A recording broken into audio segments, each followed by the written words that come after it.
La mission régalienne des forces armées maliennes, c'est de défendre les territoires. Quiconque prendra une constitution contre le territoire national, nous allons vous combattre. Toutes menaces contre l'intégrité du territoire national, les intérêts fondamentaux du Mali, seront combattues jusqu'au dernier centime. Ce territoire appartient à tous les Maliens. Le message est clair. Poto, ouais. Ils ont cherché la guerre. Hein. Ils l'ont trouvée. Et dans cette affaire, quelqu'un va demander pardon et se repentir. Parce que, à Sévaré, le ministre délégué remet de nouveaux drones de dernière génération aux forces armées maliennes. Ils ont déjà tout un tas de matériel. L'armée est déjà bien équipée, mais chaque semaine, il y a encore. Donc, terrorisme là sera cherché même dans les fonds, là-bas, dans le trou où il est caché. Et là, le Mali deviendra leur tombeau. Parce que la détermination qu'ont le FAMA et Afrique Accord là, quelqu'un va disparaître. Donner un nouveau souffle au combat et renforcer la maîtrise de l'espace aérien. C'est avec cette ambition que le général des divisions Oumar Diarra est arrivé ce matin dans la Venise malienne. À son arrivée, le ministre délégué auprès du ministre de la Défense et des anciens combattants a officiellement remis des drones ultramodernes de type Akensi aux unités de la zone de défense numéro 6. Sur le tarmac de la base aérienne de Sévaré, ces nouveaux équipements ont retenu toute l'attention. Ils viennent renforcer les capacités de surveillance, de renseignement et d'appui des forces armées maliennes sur le théâtre des opérations. C'est avec joie et fierté et beaucoup de bonheur que ce matin, nous conduisons la délégation pour la remise, la cérémonie de remise des clés des nouveaux drones de type Akenzi. Au nom du ministre de la Défense et des anciens combattants, le général d'armée Assimi Goïta, chef de l'État, chef suprême des armées. Je me rappelle encore la dernière cérémonie que nous avons rendue ici pour la remise des drones, c'était le 30 janvier. Donc en 6 mois, de nouvelles acquisitions au profit des forces armées de sécurité, ça montre toute la détermination du président de la transition, chef de l'État, chef suprême des armées, d'honorer sa vision de la montée en puissance des forces armées maliennes. Je suis certain que les efforts qui ont été déjà fournis ont fait des résultats. Aujourd'hui, nos ennemis, les terroristes, sont acculés partout et les succès sont frappants. Donc l'acquisition de ces nouveaux drones Akenzi ne viendront qu'appuyer encore ce que nous sommes en train de faire. Je profite de ce micro vraiment pour adresser toute notre gratitude. La gratitude du ministère de la Défense et des anciens combattants au président de la transition, chef de l'État, chef suprême des armées, dont la vision est vivement appuyée par le peuple malien, qui a consenti beaucoup de sacrifices pour que les forces armées maliennes soient au point aujourd'hui en mesure de défendre l'intégrité du territoire national. À travers cette donation, le haut commandement militaire, sous l'autorité du général d'armée Assimi Goïta, poursuit la modernisation des moyens de défense afin d'offrir aux combattants des outils adaptés aux défis sécuritaires actuels. La mission régalienne des forces armées maliennes, c'est de défendre les territoires. Quiconque prendra une constitution contre le territoire national, nous allons vous combattre. Toutes contre l'intégrité du territoire national, les intérêts fondamentaux du Mali, seront combattus jusqu'au dernier centime. Ce territoire appartient à tous les Maliens. Le message est clair. Ceux qui veulent la paix, il y a des discussions qui sont en cours. Ceux qui veulent la guerre, nous allons les combattre. Et nous avons le soutien du peuple malien, les bénédictions du peuple malien, les orientations politiques sont claires dans ce sens-là. Cette visite aura été un moment fort de proximité et de réaffirmation du soutien de la hiérarchie militaire aux forces engagées. Le ministre délégué auprès du ministre de la Défense et des anciens combattants quitte Sévaré en laissant derrière lui des soldats rassurés, motivés et déterminés à poursuivre leur mission de défense de l'intégrité du territoire national. Les bonnes nouvelles sont bonnes, trop bonnes même. Opération Dougouko Loko. Le FAMA détruise de nombreuses bases terrorisées dans la région de Mopti. Donc, ils ont été bien localisés, bien cernés, étudiés, et puis Des frappes ont suivi avec précision. Les constats, c'est les dégâts. Pas le moindre, mais le dégât avec grand D. Donc à ce moment ici, dans leur camp là-bas, c'est la débandade. Le Mali deviendra leur tombeau. Recevez nos salutations. Très bonne nouvelle. Après la réception des drones à Kinsi, l'armée malienne est en train déjà de présenter ces drones aux groupes armés terreaux.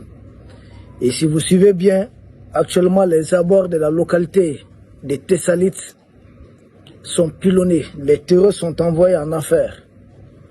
Il comprendra peut-être tardivement qu'Emmanuel Macron a eu à les mentir et à les manipuler. Que les instructeurs français ou ukrainiens qui sont venus à leur trousse sont en réalité des vrais manipulateurs. Des intermédiaires, peut-être noirs, qui les accompagnent, ne sont autres que des agents de la DGSI. Que leurs chefs et autres ne sont rien d'autre que des agents au service de certains services de renseignement des pays impérialistes. Ils croient, si certains d'entre eux pensent, qu'ils ont affaire à des leaders, peut-être à des leaders, à des guides de religion. En réalité, c'est pas ça, c'est pas des guides religieux. Il s'agit de bandits. Ils ont affaire à des bandits. Et si réellement ils croient mourir pour une cause noble, il y a tellement des enfants, Koufa aussi a beaucoup d'enfants. Pourquoi Koufa n'envoie pas ses enfants en première ligne? Puisque c'est une histoire de 72 vierges. Ceux qu'ils ont, en tout cas, ils sont parvenus à mettre dans leur crâne. Mais pourquoi eux, ils veulent renoncer aux avantages du paradis, mais ils envoient les enfants d'autrui? Les enfants des pauvres qu'ils ont eu à recruter de gauche à droite. Vous voyez maintenant, ils envoient même des enfants. Mais Koufa, ses enfants, il est allé mettre toute sa famille à l'abri en Mauritanie. Et pendant ce temps, il utilise les enfants d'autrui. Il les recrute avec des minables sommes, il les envoie à l'abattoir, il les utilise comme chair à canon. Koufa lui-même n'est rien d'autre qu'il ne recrute. Il a été recruté par Yéba. Il a servi de commissaire d'Yara quand ces derniers permettraient leur des actes au nord de notre pays. Bon, de toute façon, nous avons les 4 drones. J'ai entendu beaucoup de rumeurs. Nous avons essayé de vérifier, mais pour le moment, je ne suis pas en mesure de confirmer. Je n'ai eu aucune information fiable dans ce sens.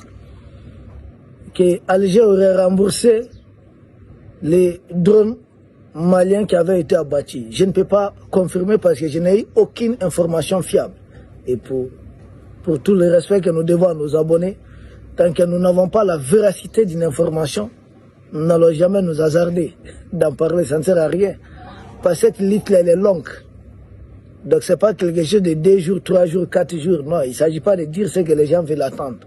Mais une chose est sûre, le Mali a réceptionné plusieurs drones de combat. Il s'agit des drones à Kinsi. Et les drones à Kinsi, leurs capacités ne sont plus approuvées.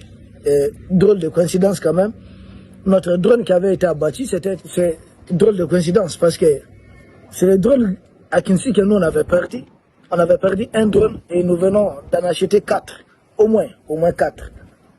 Parce que ça reste aussi à confirmer. Ça c'était d'après une source. Au moins 4 drones à Kinsi. Et les drones ont été réceptionnés à Sévaré. À Sévaré, c'est le ministre délégué, qui était d'ailleurs le chef d'état-major général des armées, le général Oumarou Diarra. C'est lui qui a remis les clés au chef d'état-major général des armées, Élisée Jean Daou.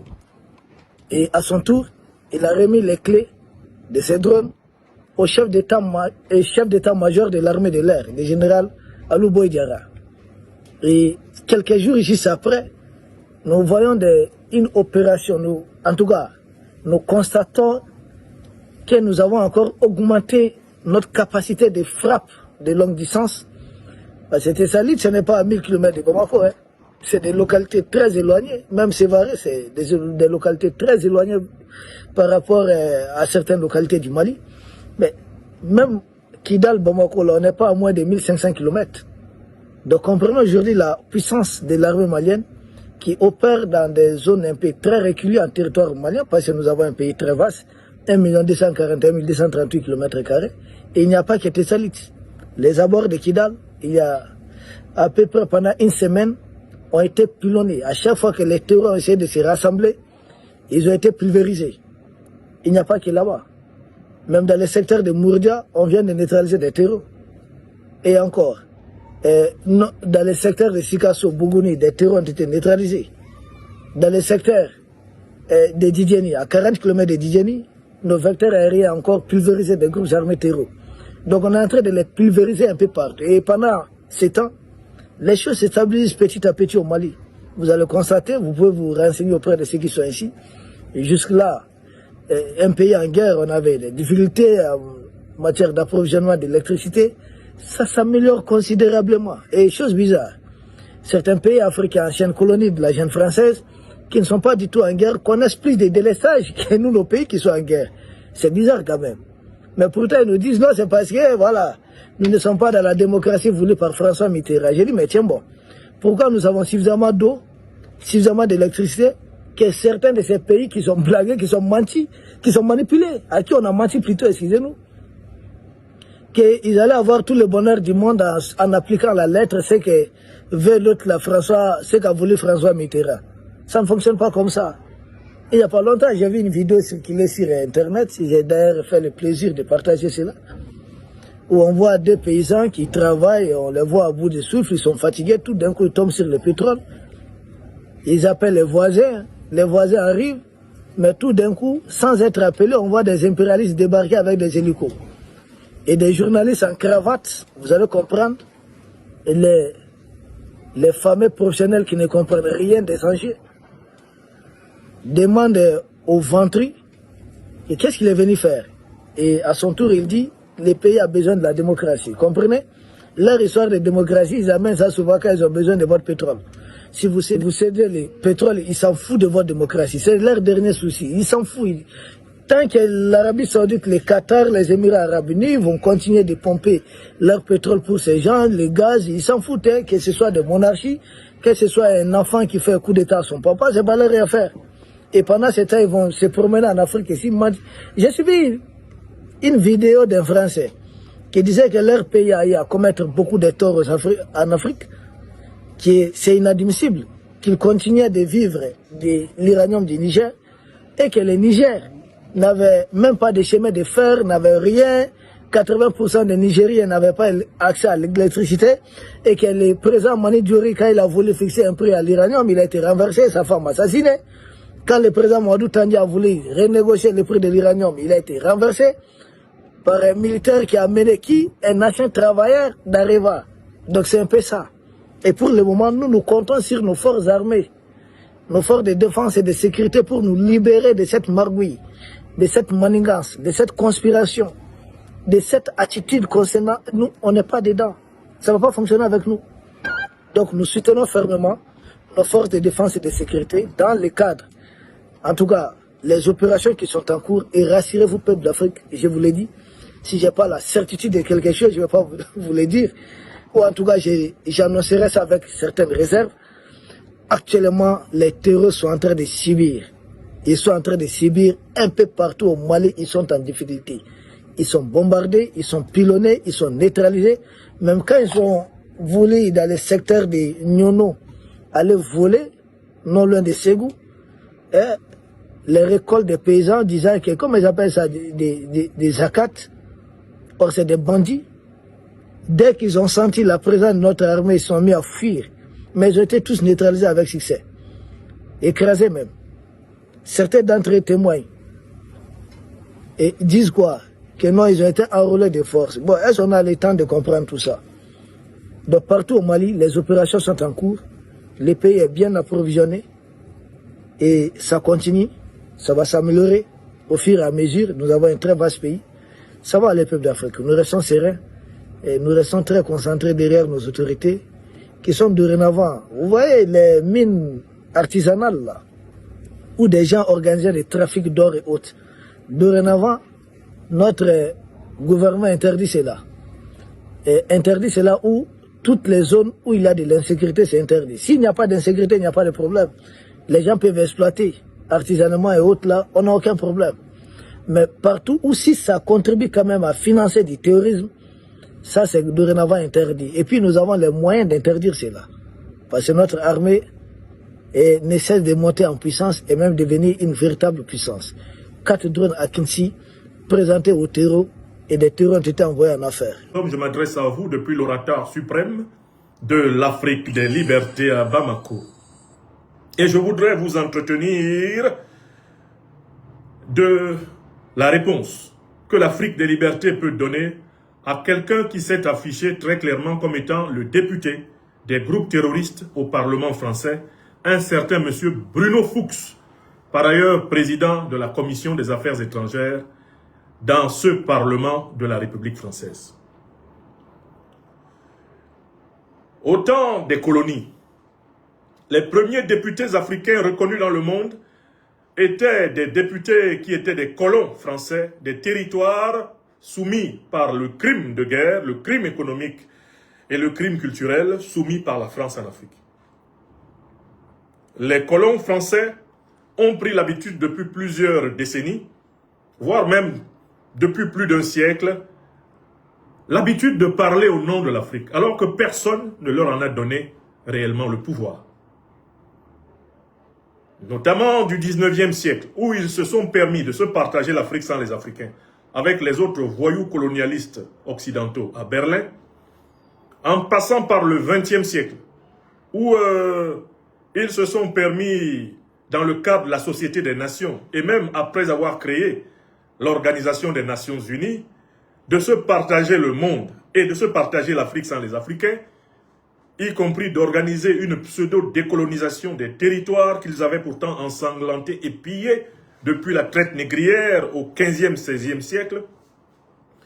Ces gens ont pris la mauvaise habitude de s'arroger le droit de parler au nom des Africains, au point qu'à l'instant même où je vous parle, la France continue de prétendre tenir la plume quand il faut écrire des résolutions aux Nations Unies concernant les problèmes de l'Afrique dite francophone. On parle du statut de penholder, cette expression anglaise qui est composée de 2 mots, pen qui veut dire le stylo, la plume, et puis holder qui veut dire celui qui tient, du verbe to hold. Ce statut que la France continue à revendiquer à l'ONU est un statut qu'elle a obtenu par les crimes négriers, les crimes coloniaux, les crimes néocoloniaux, et qu'elle essaye de sauver par des crimes impériaux terroristes qu'elle est en train de perpétrer actuellement même en Afrique. Ce statut ne lui a jamais été dû, il ne lui a jamais été légitime, il ne lui sera jamais reconnu par les Africaines et les Africains, par les Françaises et les Français, par les êtres humains normalement constitués sur cette planète Terre, tant qu'il y aura des hommes. Ils ont tellement pris cette mauvaise habitude de parler au nom des Africains qu'un député, tout un député français, venu de la région de l'Alsace-Lorraine, un certain monsieur Bruno Fuchs, a cru bon de se dresser sur ses modestes jarrets et d'aller dans les médias d'État français défendre la cause des groupes terroristes qui ensanglantent le Mali, le Burkina Faso, le Niger, le Tchad, le Cameroun, le Bénin, le Togo, la Côte d'Ivoire, les groupes terroristes qui ensanglantent la République démocratique du Congo, qui ensanglantent actuellement le Mozambique, qui ensanglantent le Kenya, le Soudan, qui ensanglantent la Somalie, Djibouti, les groupes terroristes qui ensanglantent la Libye. Au nom de ces groupes terroristes, tout un député français est monté sur les médias d'État français et a délivré l'une des interviews les plus abominables, l'une des interviews les plus honteuses, les plus diaboliques qui ait jamais été publiée dans les médias d'État français depuis que ceci existe. Dans cette interview, Bruno Fuchs, président de la Commission des Affaires étrangères du Parlement français, par ailleurs proche collaborateur d'Emmanuel Macron, qu'il a accompagné dans son dernier safari abusivement appelé Africa Forward au Kenya, Bruno Fuchs s'assume comme le député du FLA. Il s'assume comme le député du JNIM. Il s'assume comme le député des groupes terroristes qui ensanglantent actuellement le continent africain. Député d'Al-Qaïda, député de l'État islamique. Oui, nous connaissions jusqu'ici le terror-journalisme que j'ai analysé dans ma conférence magistrale délivrée aux universités africaines de la communication en octobre 2025 à Ouagadougou à l'invitation des nobles et hautes autorités du Burkina Faso. J'avais étudié le terror-journalisme.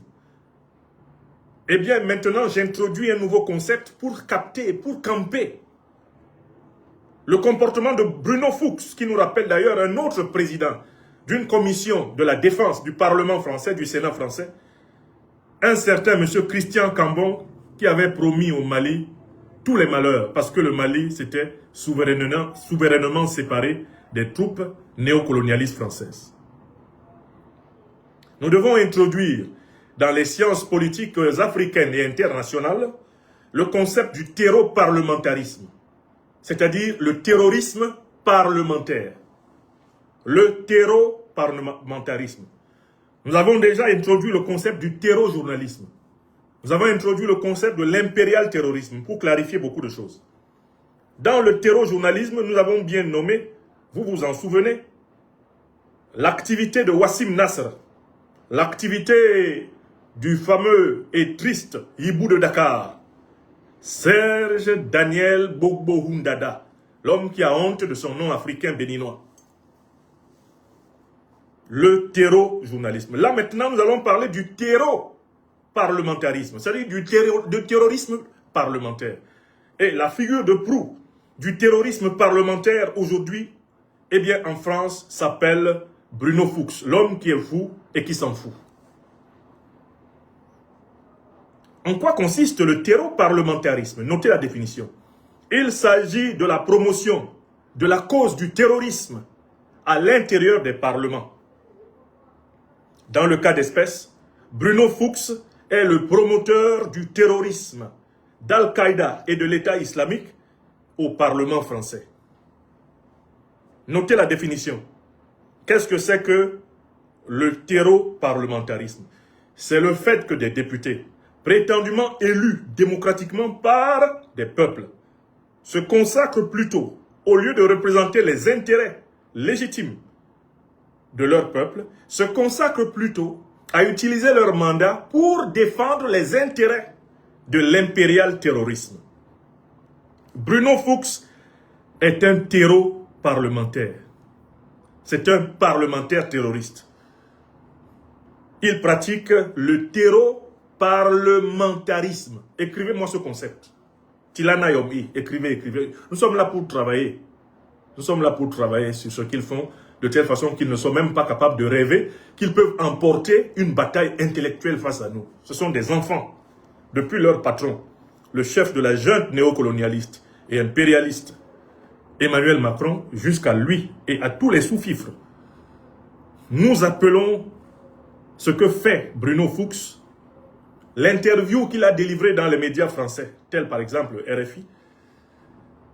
Cette interview est un monument du terreau-parlementarisme, le terrorisme parlementaire. Un député qui se dévoue à défendre la cause terroriste cesse d'être un député démocratique, républicain, pour devenir un terreau-député, terreau-parlementaire, terreau-député. C'est un terreau-député. Il pratique le terreau-parlementarisme, c'est-à-dire le terrorisme parlementaire. C'est exactement ce comportement que nous avons observé lorsque l'Union européenne a osé prendre une résolution sur la vie politique intérieure de la République du Niger. Vous vous en souvenez, l'Union européenne a réuni ses parlementaires à la demande d'un autre terreau parlementaire, un autre terreau parlementariste, un autre terreau député, un certain général. Ils ont osé prendre une résolution, soi-disant pour ordonner au Niger de libérer avant le 2 avril 2026, Mohamed Bazoum, le junteur de Niamey qui avait fait boum. Je cherchais déjà à trouver un concept pour héberger cette pratique. Et j'ai fini par trouver le concept, c'est du terreau-parlementarisme. C'est-à-dire, c'est le fait que des députés, des parlementaires se consacrent à la promotion du terrorisme. C'est ce qu'ils ont fait. C'est ce que le fameux général qui a introduit la résolution, eh bien, contre le Niger à l'Union européenne a fait. Et c'est ce que vient de faire précisément le député français Bruno Fuchs, l'homme qui est fou et qui s'en fout. Cela étant dit, maintenant que nous avons habillé la pratique de cet homme d'un concept qui sera aisé, nous allons maintenant nous intéresser aux arguments que ce monsieur a cru produire pour légitimer son entreprise criminelle, son apologie du terrorisme, pour légitimer son soutien à l'oligarchie criminelle occidentale qui a créé Al-Qaïda et l'État islamique pour déstabiliser le Moyen-Orient, déstabiliser l'Afrique, afin de continuer à voler l'or, le pétrole, l'uranium, le manganèse, le coltan, le lithium, etc.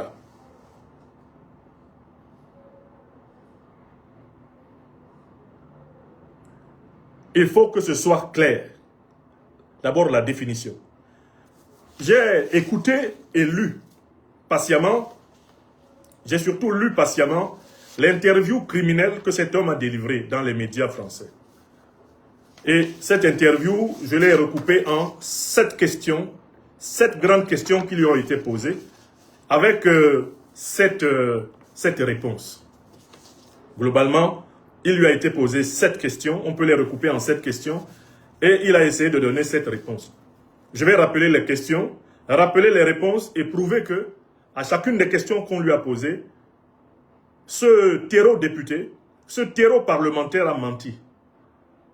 Et il a confirmé l'abomination du terreau-journalisme, du terreau-parlementarisme.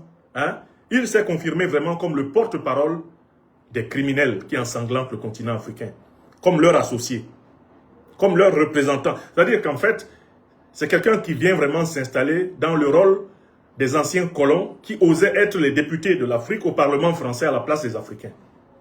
Lui, il est le député des terroristes au Parlement français. Les terroristes du JNIM et du FLA sont bien représentés au Parlement français, puisqu'ils ont un terreau-député qui porte leur parole au Parlement français. Il s'appelle Bruno Fuchs. Et il se trouve être un proche collaborateur d'Emmanuel Macron, qui lui-même n'est ni plus ni moins reconnu aujourd'hui que comme le chef de la junte néocolonialiste et terroriste française. Emmanuel Macron, qui désormais est reconnu comme tel par la presse officielle française.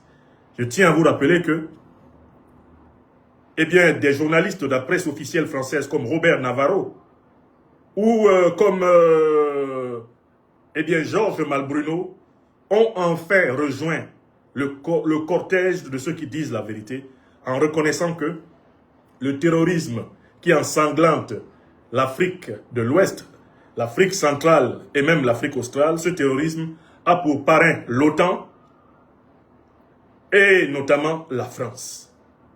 Aujourd'hui, dans les médias français, cela a pu être dit.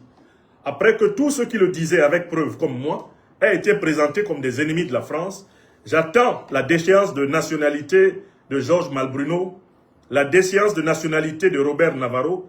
J'attends que les biens et les avoirs économiques de Robert Navarro et de Georges Malbruno soient gelés comme les miens. J'attends de voir Macron eh bien, chasser les Français, tous les Français de France, parce qu'ils répètent l'évidence, parce qu'ils disent la vérité, à savoir que les régimes français, notamment à partir de Nicolas Sarkozy, de Nagui Bokcha, de François Hollande jusqu'à Macron, ont activement collaboré avec les groupes terroristes qui opèrent en Afrique du Nord, au Sahel, dans le golfe de Guinée, en Afrique centrale et en Afrique australe. J'attends le décret du ministre de l'économie et des finances et du ministre de l'Intérieur qui vont geler les comptes de Georges Malbruno, journaliste français, et de Robert Navarro, journaliste français, qui ont dit enfin ce que moi j'avais déjà prouvé. Moi, on m'a présenté dans le décret ordonné par Macron comme étant coupable d'atteinte à la nation française, atteinte à la défense de la France, atteinte à la diplomatie de la France, atteinte à la sauvegarde de la population française. Voilà comment Macron m'a présenté, sans même passer par un juge. J'attends qu'il applique le même traitement à ces journalistes qui maintenant enfin assument la vérité et savent que le terrorisme en Afrique a pour parrain d'abord globalement l'OTAN et pour parrain particulièrement engagé ces derniers temps parce que c'est apparemment la condition pour sauver son statut de prétendue grande puissance, la France. J'attends, on attend les décrets qui vont frapper ces gens pour que l'on comprenne qu'en fait, la France est devenue entre-temps la monarchie du petit monsieur Macron. Un immature qui croit pouvoir encore intimider qui que ce soit sur cette terre des hommes. Donc, maintenant, nous allons procéder au lavage à sec. Je lis la question qu'on lui a posée, je la résume. Je vous lis à peu près la réponse qu'il a donnée et je prouve qu'il ment. C'est simple, hein? Question numéro 1. On lui dit, mais il y a une baisse des fonds de surveillance des épidémies en Afrique. Pourquoi les partenaires internationaux de l'Afrique ont-ils choisi de baisser les fonds de surveillance de lutte contre les épidémies en Afrique? Sa réponse globalement consiste à dire, on fait avec ce qu'on a aujourd'hui et de dire qu'on doit faire un plaidoyer pour l'Afrique afin que l'Afrique soit protégée des épidémies parce que cela va nous permettre de nous protéger nous-mêmes. Voilà sa réponse à la première question. Et voici ma critique. Bruno Fuchs ment. Pourquoi? Parce que le vrai problème qui est lié aujourd'hui aux épidémies et aux pandémies qui frappent l'Afrique, c'est qu'une bonne partie de ces épidémies et de ces pandémies ne sont pas d'origine naturelle. Une bonne partie des épidémies et des pandémies qui frappent l'Afrique sont des épidémies et des pandémies qui sont mises en œuvre dans le cadre de la guerre biologique organisée par l'Occident contre l'Afrique. J'ai écrit en 2022 un livre intitulé « L'Afrique face à la guerre biologique occidentale » que vous pourrez toujours retrouver, il est disponible via la plateforme Amazon. L'Afrique, c'est une étude qui est publiée à l'intérieur du livre Chantier d'émancipation africaine. Je vous mettrai le lien. Dans cette étude, j'ai pu établir que certes, il y a des épidémies et des pandémies, on va dire d'origine naturelle. Mais ce qu'on a observé ces dernières années, ces dernières décennies, c'est la naissance d'un phénomène qu'on peut appeler le viro-business, le business du virus.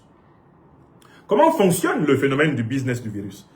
Il y a de nombreuses firmes pharmaceutiques et laboratoires stratégiques pour l'essentiel occidentaux qui sont disséminés à travers le monde et qui sont étroitement liés à l'industrie pharmaceutique.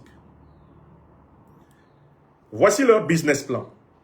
Ils créent des virus qui provoquent des épidémies, voire des pandémies, ce qui leur permet de gagner le marché des vaccins et le marché des vaccins leur permet par conséquent de banquer à mort.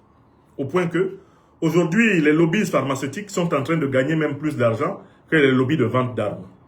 L'industrie pharmaceutique est devenue l'industrie qui est l'une des plus rentables jamais connues dans l'histoire de l'homme.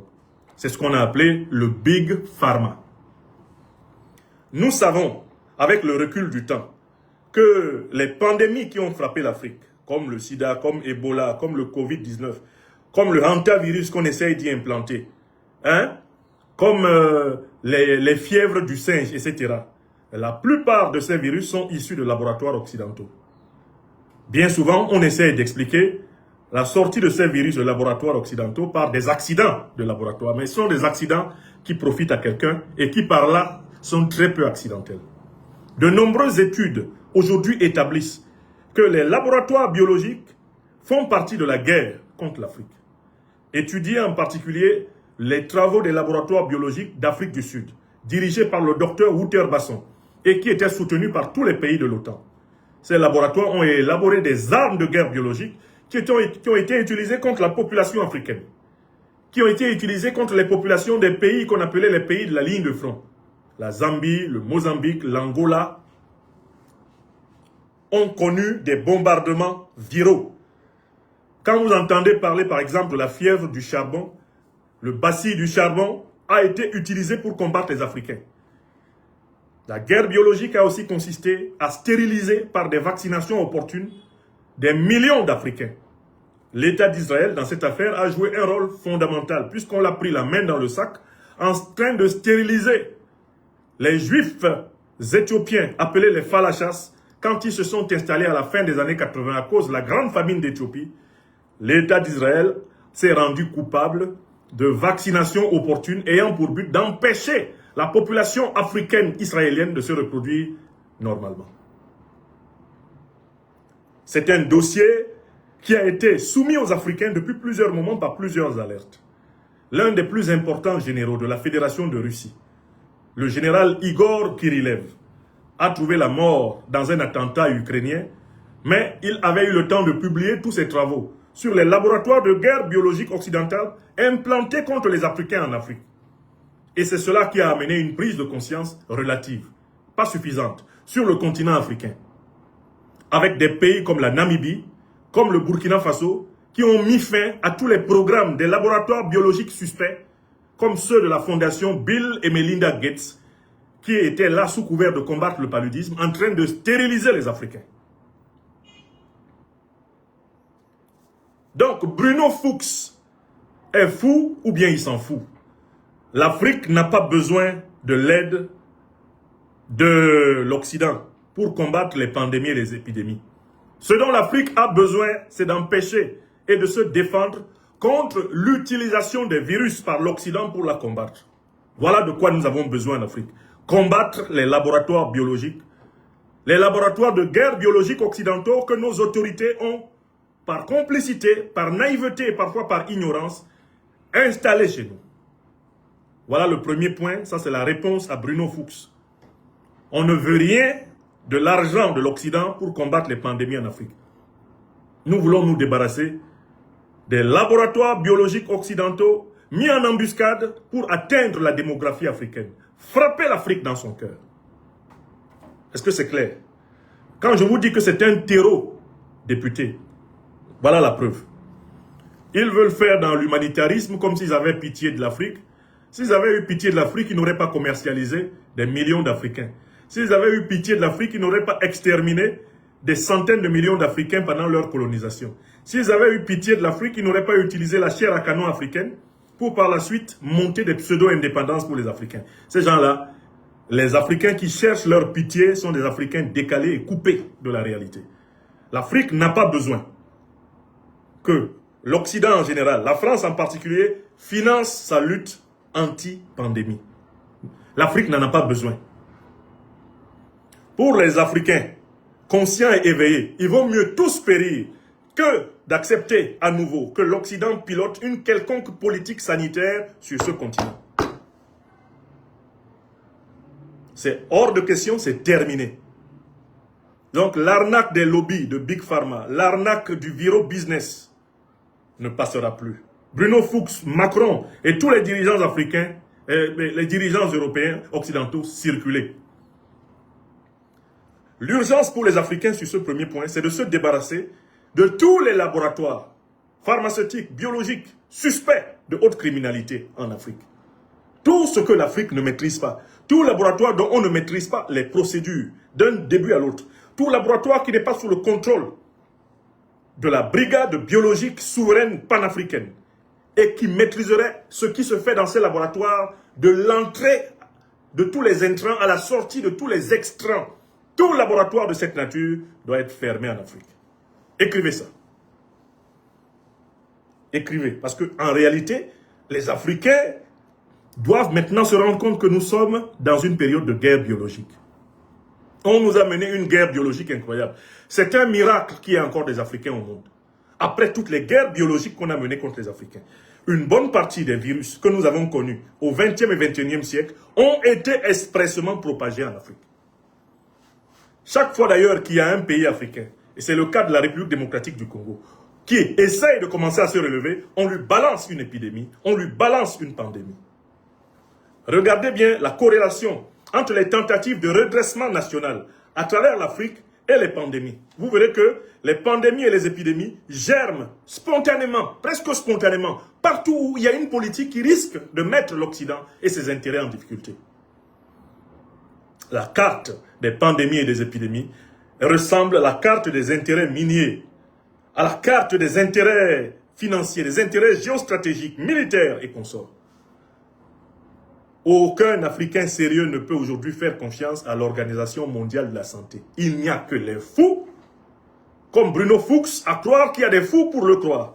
Quand il dit que lui, député d'Alsace-Lorraine, est très inquiet à l'idée que les enfants africains souffrent du hantavirus. On sait qu'il s'en fout, comme de l'an 40. S'il ne s'en foutait pas, les Africains ne seraient pas remplis dans les centres de rétention, de détention et d'expulsion de la France. S'ils ne s'en foutaient pas, les politiques anti-immigrationnistes, anti-africaines ne seraient pas en avant-garde dans toute l'Europe. Donc, il faut qu'ils arrêtent de se cacher derrière leurs petits doigts. Nous connaissons par cœur le fonctionnement du viro-business. Et nous appelons nos dirigeants à se débarrasser de tous les laboratoires biologiques, de tous les laboratoires pharmaceutiques occidentaux dont ils ne maîtrisent pas les process, dont les process ne sont pas sous le contrôle réel des inspecteurs panafricains souverains de la santé publique. Écrivez ça. Je vous ai dit que Bruno Fuchs, on allait lui faire un lavage à sec. Très bien. Question 2. On lui demande, la France abandonne-t-elle la politique pour aller désormais vers le domaine économique? Réponse de Bruno Fuchs. Non, ce n'est pas tout à fait cela, mais il y a deux grandes zones. Il y a la zone anglophone et la zone francophone. Dans la zone anglophone, nous sommes en concurrence avec d'autres puissances. Nous sommes obligés de faire une offre économique tout de suite. Alors que dans la zone francophone, nous avions jusqu'ici une relation coloniale, néocoloniale, France-africaine. Et donc, il nous faut aller aussi dans cette zone-là à l'économie. Hein? Et puisque désormais, dans cette zone-là, nous ne pouvons plus opérer par la voie militaire. La Chine a des traités économiques avec, par exemple, la RD Congo. La Chine a des traités économiques avec les pays africains. Il faudrait que nous allions vers des traités économiques comparables à celui de la Chine. Et de nous dire que désormais, la ligne, ça va être vraiment une politique essentiellement orientée sur l'économie. On va un peu laisser les aspects militaires et politiques. Réponse à Bruno Fuchs. Bruno Fuchs s'en fout et il est fou. Car ici en Afrique, tout le monde sait que la France n'a pas renoncé à sa détermination à mener une guerre informationnelle et idéologique contre le panafricanisme, c'est-à-dire contre le souverainisme africain. La France n'a pas renoncé à se mêler des affaires intérieures des pays africains, c'est-à-dire à tout faire pour imposer à la tête des pays africains des sous-fifres qui lui permettront de continuer à les piller. La France n'a pas renoncé à l'action militaire en Afrique. Elle a déguisé une partie de ses troupes en mercenaires habillés en civil et cachés dans les ONG, dans les associations soi-disant humanitaires, et les autres sont cachés dans les compagnies militaires de sécurité. Tout cela nous a été très clairement exposé par un général qui a d'ailleurs été auditionné au Parlement français et qui a expliqué qu'il fallait désormais que les troupes françaises soient invisibles. Vous vous souvenez du patron de la compagnie de mercenaires appelée Géos, et qui s'était exprimé au Parlement français. Rappelez son nom, pour ceux qui s'en souviennent. Donc la France n'a pas abandonné le tout militaire, par ailleurs, parce que c'est elle qui, principalement, finance, médiatise, renseigne. C'est elle qui, aujourd'hui, assure le porte-parole parlementaire des groupes terroristes. Exemple, Bruno Fuchs, eh bien, terreau parlementaire, terreau député, qui, on le voit, va défendre les intérêts du JNIM, va défendre les intérêts du FLA, va défendre les intérêts de l'État islamique, va défendre le projet de ces organisations terroristes. Parce que précisément, les intérêts du néocolonialisme français sont suspendus au succès des mercenaires de la France en Afrique, c'est-à-dire des gens du FLA et du JNIM, les gens d'Al-Qaïda de l'État islamique. Donc, il ment quand il dit que nous sommes sortis de la relation coloniale, néocoloniale, nous sommes sortis de la France-Afrique. La France, elle n'en est pas sortie. Et les Africains que nous sommes, nous n'avons pas fini d'en sortir. parce que nous n'avons pas encore entièrement chassé les troupes néocolonialistes françaises du sol africain. Nous ne nous sommes pas encore débarrassés de la domination monétaire et financière française à travers le franc CFA. Nous n'avons pas fini de nous débarrasser de l'ingérence française dans les affaires politiques africaines. Récemment encore, l'armée française bombardait une capitale africaine pour y sauver un régime. Ça, on l'a vu.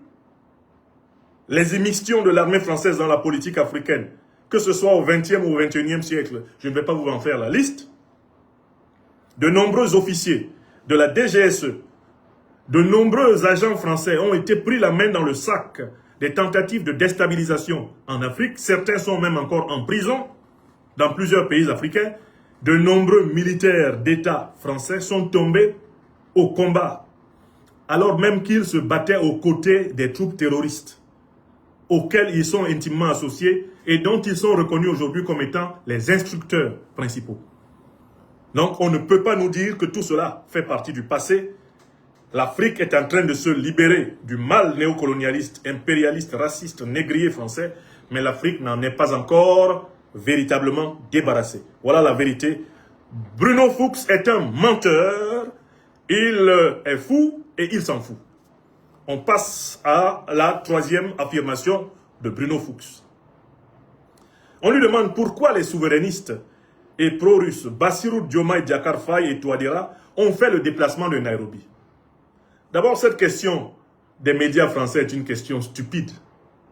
Elle est stupide parce que Bassirou Diomaye Diakhar Faye, dont les œuvres néfastes viennent de s'afficher d'une manière nauséabonde à Dakar, ne peut pas être présenté comme un président souverainiste.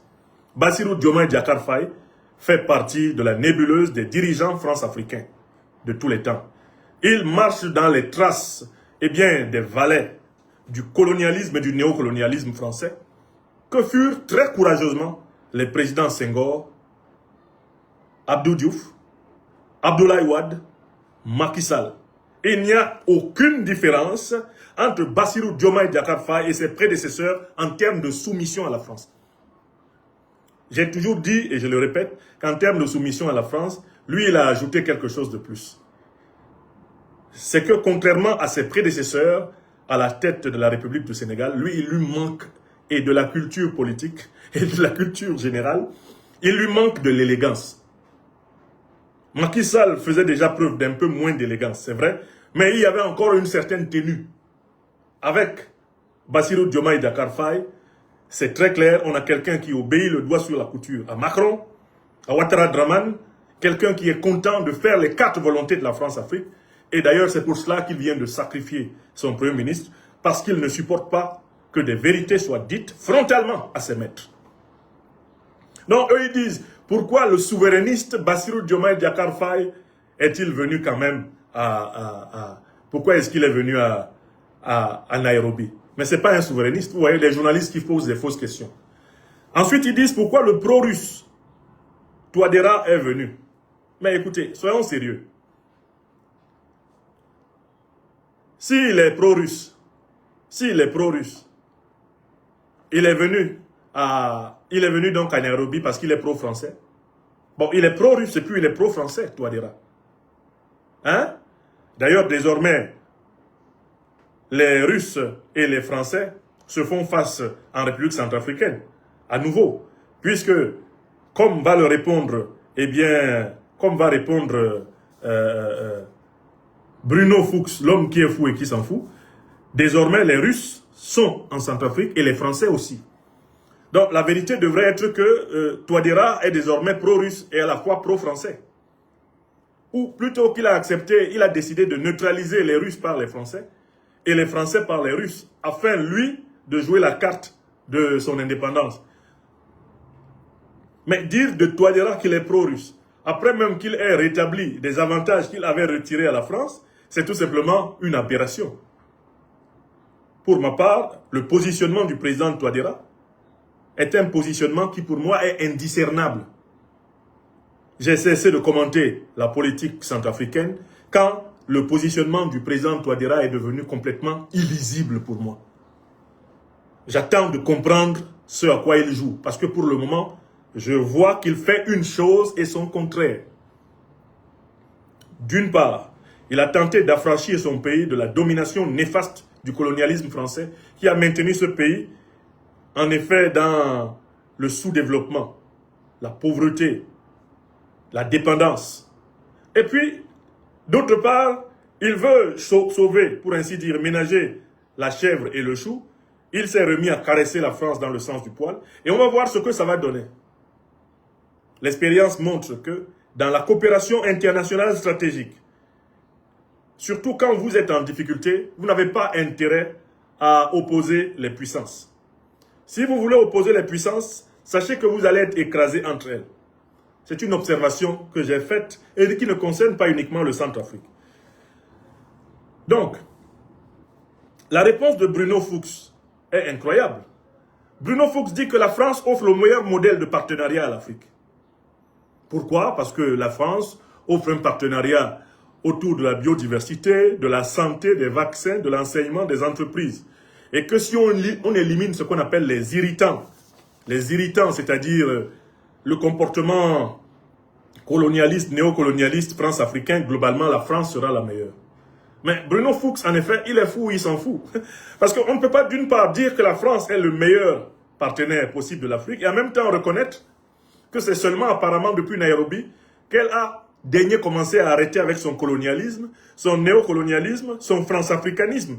C'est-à-dire que Fuchs, je me demande, c'est pour ça que je pose de façon récurrente la question, il est fou ou bien il s'en fout? Moi je pense que c'est les deux, il est fou et puis il s'en fout. Le même ne peut pas nous dire que jusqu'à ce fameux forum de Nairobi, abusivement appelé France-Africa Forward, la France était dans le modèle colonial, néocolonial, france-africain, et qu'à partir de Nairobi, ça va changer. Et puis dire que la France est le meilleur partenaire possible pour l'Afrique. Mais écoutez, si vous étiez colonialiste, néocolonialiste, France-africain, en quoi vous avez été meilleur? Quel jour avez-vous été meilleur? Si, c'est ce que vous étiez. Donc voilà quelqu'un qui dit une chose et son contraire, et qui ne s'en rend pas compte. Voilà pourquoi je dis qu'il n'est pas seulement fou, il s'en fout aussi. Il dit une chose et son contraire. Il dit nous sommes les meilleurs et en même temps, il a dit avant nous ne sommes pas les meilleurs. Ah, nous commençons. Il serait possible que nous mettions fin à ce qu'il appelle les irritants, ce qui énerve. Mais il ne veut pas prendre au sérieux le passif de la relation franco-africaine, ce monsieur. C'est que la France a commis des crimes de guerre, des crimes contre l'humanité et des crimes économiques. Elle a commis des crimes culturels contre l'Afrique. Ils doivent être jugés. Ils doivent être condamnés, ils doivent être évalués, ils doivent être réparés pour envisager la naissance d'une véritable et authentique relation d'amitié fraternelle franco-africaine. Il n'y aura pas de relation d'amitié fraternelle franco-africaine sur le terrain politique tant que les crimes de guerre, les crimes contre l'humanité, les crimes économiques français n'auront pas été jugés, condamnés et réparés. Je rappelle que la France a continué à faire payer à l'Allemagne des indemnités pour les deux guerres mondiales de 14-18 et de 39-45. Jusqu'en 2010, l'Allemagne payait des indemnités à la France. Ce n'est pas possible que l'Allemagne, qui a fait donc deux guerres mondiales avec la France, les deux ont duré à peine au total 10 ans, les deux guerres mondiales, la première et la seconde, l'Allemagne soit indemnisée par la France alors que l'Afrique qui a été pillée par la France depuis pratiquement le XVIe siècle, jusqu'au 21e, soit pratiquement pendant 600 ans, que l'Afrique s'en sorte avec Walou, Todiam, Gan, rien. Nous disons aïe à Bamako. Aïe. Vous n'allez pas vous en sortir comme cela. Il ne va pas y avoir une réactualisation gratuite de la relation franco-africaine. Non. Vous allez payer. Vous allez payer. On va juger, on va condamner, on va évaluer et vous allez payer. C'est après avoir payé qu'on va envisager les conditions d'une coopération nouvelle. Écrivez. Écrivez ça. Et c'est cela la logique de la réhabilitation des relations internationales. On pose une... Qu'est-ce qu'il dit encore? Bruno Fuchs nous dit que les pays africains ont intérêt à constater que les pays du Golfe n'ont pas été protégés par les Américains et que les Russes sont en train de quitter le Mali. Il va encore jusqu'à dire les relations avec Touadéra se sont normalisées et que malheureusement jusqu'au sommet de Nairobi, les Français étaient dans une logique unilatérale. Maintenant, il faut que ça change. Mais Bruno Fuchs, comme je le dis, il est fou et puis il s'en fout. D'abord, première chose. Mais qui a demandé aux Américains de protéger le monde? Qui a donné le pouvoir aux Américains de protéger le monde? Est-ce que les Américains sont le premier peuple de ce monde? Est-ce que les Américains, là, ils sont le plus ancien peuple de cette terre? Est-ce que l'Amérique est le berceau de l'humanité? Franchement, s'il y a un peuple qui devait être le gardien de la terre, c'est le premier peuple terrien, le peuple africain. Oui ou non? C'est ce qu'on appelle le droit d'aînesse. S'il y a un peuple qui devait donc être d'abord le premier gardien de la terre, et tous les autres devraient se comporter envers lui comme des locataires, ce serait le peuple africain, puisque l'Afrique est le berceau de l'humanité. Alors, qui a donné pouvoir aux Américains de protéger les gens? Qui leur a demandé ça? Et puis, depuis quand l'Amérique a protégé quelqu'un? L'Amérique a été bâtie sur un triple crime. Triple crime. Extermination des autochtones du continent américain. Les peaux-rouges, qu'on a abusivement appelés les Indiens, sur la base d'une erreur d'appréciation de Christophe Colomb, qui pensait être arrivé aux Indes quand il a vu l'Amérique pour la première fois. Qui les a exterminés? Ce sont les principaux dirigeants, les descendants, ce sont les ancêtres des principaux dirigeants des États-Unis actuels, qui étaient, eux, venus d'Europe. Deuxième grand massacre, deuxième grande extermination, qui est au fondement des États-Unis d'Amérique. Mais c'est la traite négrière, c'est l'exploitation des Noirs. Des dizaines de millions, des centaines de millions d'Africains ont perdu la vie. Pas pour que la puissance américaine existe. Mais en quoi la puissance américaine a-t-elle protégé le monde? Elle a exterminé les Indiens. Elle a esclavagisé les Africains. Et ce n'est pas fini. La puissance américaine est coupable d'avoir organisé, depuis sa naissance, plusieurs guerres illégales et illégitimes sur la planète. Je vous invite à lire le beau livre de Daniel Ganser, un géopoliticien suisse, sur les guerres illégales de l'OTAN, qui est juste un résumé. Allez regarder l'histoire des guerres américaines. Un grand chercheur américain, le professeur Sachs, tout comme le professeur John Mearsheimer, ont établi que rien qu'entre le XXe siècle et le XXIe siècle, les États-Unis d'Amérique, par leurs guerres illégales criminelles ayant pour but de piller les richesses du monde entier, ils ont provoqué la mort de 38 millions d'êtres humains innocents. 38 millions d'êtres humains innocents. Bruno Fuchs veut vanter le modèle français, le soi-disant nouveau modèle de Nairobi, et il dit que la France peut faire mieux que les États-Unis. Mais qui a réduit les Africains en esclavage, bâtissant les villes de Bordeaux, de Nantes, du Havre, avec le sang des Noirs? Qui a fait ça? Vous voulez écouter la chanson de Cabrel? Francis Cabrel a fait une chanson là-dessus. Allez l'écouter. C'est eux qui ont fait. Qui a massacré les Africains sur leur continent pendant presque 300 ans? Du 18e siècle au 21e. Qui est aujourd'hui derrière le JNIM, le FLA, pour massacrer les Africains en Afrique? Ce n'est pas la même France. Alors, en quoi la France fait-elle mieux que les États-Unis? N'est-ce pas en association avec ces États-Unis que la France a détruit la Libye en 2011, bombardé la Libye pendant 6 mois, tué Kadhafi avec plus de 100 000 Libyens, armé Al-Qaïda et l'État islamique pour envahir le Sahel? Ce monsieur nous dit que la France peut faire mieux que les États-Unis parce que à quel moment la France a-t-elle arrêté de tuer pour voler? Depuis que la France a signé en 1685 le Code noir, dites-moi quel est le siècle où elle n'a pas tué des innocents pour voler. Du 16e siècle à aujourd'hui, il n'y a pas un seul siècle où la France ne soit coupable de crimes de guerre, de crimes économiques, de crimes contre l'humanité. Pas un siècle où elle ne l'ait pas fait. C'est vrai ou c'est faux? Alors, ce monsieur nous dit que le modèle français est meilleur. En quoi est-il meilleur? Faut-il choisir entre la peste et le choléra? Choisir entre la peste, le choléra, le sida ou le cancer? Est-ce qu'on doit choisir? Le monde est-il obligé de choisir entre les crimes américains et les crimes français?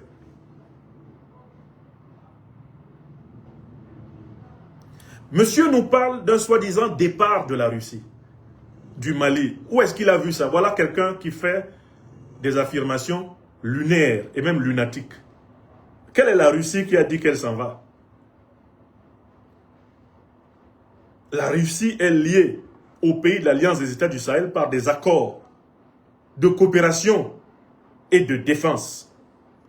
Et c'est dans le cadre de ces accords que la Russie est présente. Est-ce que ces accords-là ont été rompus? Avant de chasser la France du Sahel, les pays sahéliens de l'AES ont commencé par rompre les accords. Oui ou non? Ils ont dit à partir de maintenant, les soi-disant accords de coopération et de défense militaire sont terminés. C'est ce que le Mali a dit. Quand le Mali a dit ça, il a dit, à partir de là, partez. Est-ce que la Russie a rompu des accords de coopération et de défense mutuelle avec le Mali, avec le Burkina Faso, le Niger, pour que ce monsieur Fuchs dise que les Russes s'en vont? Ils s'en vont, oui, ils ont peur. D'abord, les Russes s'en vont parce qu'ils ont peur de qui? Qui leur fait peur? Ce serait intéressant qu'on essaie de rappeler, rafraîchir la mémoire à Fuchs. On peut jouer au fou en France, mais pas avec la Russie. Parce que chaque fois que l'armée française s'est amusée à affronter l'armée russe, elle a été sévèrement battue. Et la France a été libérée grâce à la Russie, des griffes du nazisme. Ce sont des faits historiques. Il n'y a aucune comparaison militaire possible entre les armées françaises et les armées russes. Allez voir la défaite de Napoléon Bonaparte, d'où on a tiré le mot Bérésina, qui est un mot russe, le nom d'une rivière où Napoléon mordit la poussière. Poutine rappelle souvent ça à Macron, qui joue au fou. La Deuxième Guerre mondiale, la France ne l'aurait jamais gagnée sans l'Afrique, sans la Russie, sans l'alliance anglo-américaine. Les Français eux-mêmes ne sont pas les gagnants de la Deuxième Guerre mondiale. Ce sont les troupes africaines des territoires coloniaux français qui ont fait l'essentiel du combat de première ligne. C'est l'armée russe, de toutes les armées qui ont combattu l'Allemagne hitlérienne, qui a laissé le plus grand nombre de morts militaires et civils pour que la victoire appartienne au bloc anti-nazi, antifasciste à la Deuxième Guerre mondiale de 1939-1945. Les soviétiques ont laissé plus de 27 millions de vies sur le carreau pour vaincre Hitler. Pas la France, qui dès 1940 avait capitulé. Pétain s'était rangé derrière Hitler et accompagnait Hitler pour lyncher les Juifs et se préparer à commander à toute l'Europe, envahir l'Afrique et exterminer les Africains. Lisez l'excellent livre du professeur Koum Andoumbé III. Hitler voulait l'Afrique. Je vous ai souvent parlé de ce livre important que les Africains doivent lire. Hitler voulait l'Afrique. C'est un document scientifique irremplaçable dans l'histoire des sciences historiques du XXe siècle africain. Ce livre du professeur Koum Andoumbé III. Je l'ai toujours sur moi, même quand je me déplace, comme là je suis, eh bien, au Mali, le livre là est là. Parfois, comme j'en ai 2 ou 3 exemplaires, dont un d'ailleurs qui m'a été dédicacé par le prof, j'aime relire cela. Parce que dans ce livre-là, il montre comment toute l'idéologie de la France-Afrique et toute l'idéologie de la domination contre les Africains correspond à l'idéologie nazie. Tout ce qu'on fait actuellement, même contre l'Afrique, même l'impérial terrorisme, c'est le nazisme. C'est le nazisme. Ce sont les idées du nazisme. C'est le racisme suprémaciste blanc dans sa forme la plus satanique, qui est en réalité la doctrine de domination du monde des puissances oligarchiques occidentales. Et le professeur Koum Andoumbé III, dans cet excellent ouvrage, le montre à merveille. Il rentre dans les racines de la méchanceté, eh bien, des oligarques occidentaux de tous les temps. Les négriers, les colons, les néocolons, les impérialistes et les fascistes et les nazis sont exactement de la même école. Il n'y a pas de différence entre eux. D'ailleurs, à l'issue de la Deuxième Guerre mondiale, la plupart des savants nazis ont été recyclés à l'intérieur des régimes européens et aux États-Unis. La plupart des savants qui ont contribué à l'extermination des Juifs, etc., ils ont été recyclés, on leur a trouvé du travail. On leur a trouvé du travail. À l'intérieur de l'Occident. On a fait semblant de mener une grande chasse aux sorcières, mais une bonne partie d'entre eux ont été recyclés. Certains changeant même de nom. Et travaillant aux côtés de ceux qu'ils prétendaient combattre en 1939-1945 ou en 14-18. On continue? Question numéro 4. On dit à Bruno Fuchs, qui est fou et qui s'en fout, on lui dit il y a eu une attaque terroriste contre le Mali le 25 avril 2026. Et bien sûr, la presse française, qui est habituée à mentir, dit que cette attaque était l'œuvre des djihadistes du JNIM et des rebelles Touaregs. Comme s'il y avait une différence entre les gens du JNIM et les Touaregs rebelles. Il faut toujours rétablir la vérité. Même les questions sont des questions fausses. Cette question-là est cousue de fausseté. Il n'y a pas de djihadistes ici, en Afrique. Parce que nous ne sommes pas confrontés à une guerre religieuse. Les régions du Sahel qui sont attaquées par les terroristes sont des régions majoritairement peuplées de musulmans. Donc ce ne sont pas des musulmans qui nous attaquent ici. Ce sont des mercenaires de l'OTAN. Ce sont des mercenaires des puissances alliées de l'OTAN au Moyen-Orient, comme l'Arabie Saoudite, le Qatar, les Émirats Arabes Unis et consorts. Ce sont des mercenaires de la France qui attaquent l'Afrique.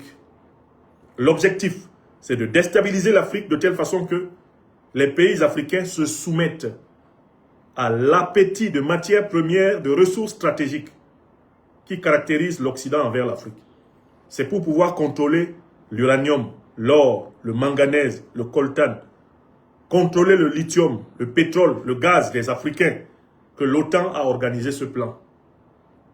C'est parce que la France a un déficit de 3 000 milliards, puisqu'elle ne peut plus piller comme elle pillait avant, que ces postes de pillage au Mali, au Burkina Faso et au Niger sont en train d'être fermés, et que c'est bientôt le cas dans tous les autres pays africains qu'elle a volés depuis plusieurs siècles. C'est pour cela qu'ils se sont organisés pour attaquer militairement l'Afrique et essayer de se repositionner à travers des valets, des vassaux, qu'ils appellent tantôt des émirs, tantôt des soi-disant présidents de la République. Alors que ce sont des sous-fifres de la France-Afrique, du néocolonialisme français, de l'impérialisme occidental. Est-ce que c'est clair pour tout le monde? Il n'y a pas de djihadiste ici. Le mot djihad a deux sens. Au sens de ce qu'on appelle le djihad majeur, la théologie musulmane enseigne que c'est le combat contre les péchés. Le djihad, c'est le combat contre les péchés. Celui qui mène le djihad est celui qui lutte contre ses propres défauts. Ça, c'est ce qu'on appelle le djihad majeur. Il est purement spirituel. Maintenant, il y a ce qu'on appelle le djihad mineur. Lorsque des musulmans se sentent menacés comme tels par des communautés non musulmanes, il leur est, historiquement, c'était le cas notamment au 19e siècle, possible de prendre les armes pour défendre leur foi. Ça s'appelle le djihad mineur. Et au 20e siècle, il n'y a pas de djihad mineur en Afrique. Car les deux organisations terroristes qui se cachent derrière le motif djihadiste sont en fait deux organisations de mercenaires de l'Occident et du Moyen-Orient. Al-Qaïda a été créé dans les années 80 par les Américains pour combattre les Soviétiques en Afghanistan. Et l'État islamique a encore été créé par les Américains, l'administration Obama-Clinton. Et cela nous a été ouvertement révélé par l'actuel président américain Donald Trump. La vidéo est là, sur YouTube. Vous tapez Donald Trump, qui a créé l'État islamique? Trump lui-même répond. C'est Obama et Clinton. Donald Trump n'est pas musulman. Macron n'est pas musulman. François Hollande n'est pas musulman. Sarkozy n'est pas musulman. Les rois du Moyen-Orient qui sont derrière les terroristes ne sont pas des musulmans. Ils utilisent tout naturellement leur apparence musulmane pour assouvir les intérêts de leurs maîtres occidentaux. C'est un peu comme si un groupe de criminels se levait maintenant, ils disaient qu'ils sont la secte, du Christ pur et absolu. Alors que l'objectif c'est de voler le diamant, l'objectif c'est de voler le coltan, c'est de voler le lithium. Et on se met à accuser le christianisme. N'importe quel groupe de bandits peut utiliser le nom du christianisme. D'ailleurs, ça a été le cas. Il y a eu des groupes terroristes qui ont utilisé le nom du christianisme à travers toute l'histoire. Alors qu'au bout du compte, ces gens-là, tout ce qu'ils voulaient, c'était voler. Ils violaient au passage des femmes qui apparemment leur plaisaient, ou du moins pour satisfaire leurs pulsions, eh bien, laissées en friche, et puis ils passaient. Et ils mettaient ça sur le dos du christianisme. Donc nous devons être extrêmement vigilants, que nous soyons musulmans ou non, pour ne pas succomber à ce narratif. Parce que si on doit dire que ce sont les musulmans qui attaquent l'Afrique, il s'ensuit qu'aucun Africain ne doit être musulman. Si on dit que ce sont des chrétiens qui attaquent l'Afrique, mais il s'ensuit que aucun Africain ne doit être chrétien. Ce sont des conséquences absurdes. Donc il ne faut pas reproduire le narratif que la presse française a voulu nous imposer, que la presse occidentale a voulu nous imposer.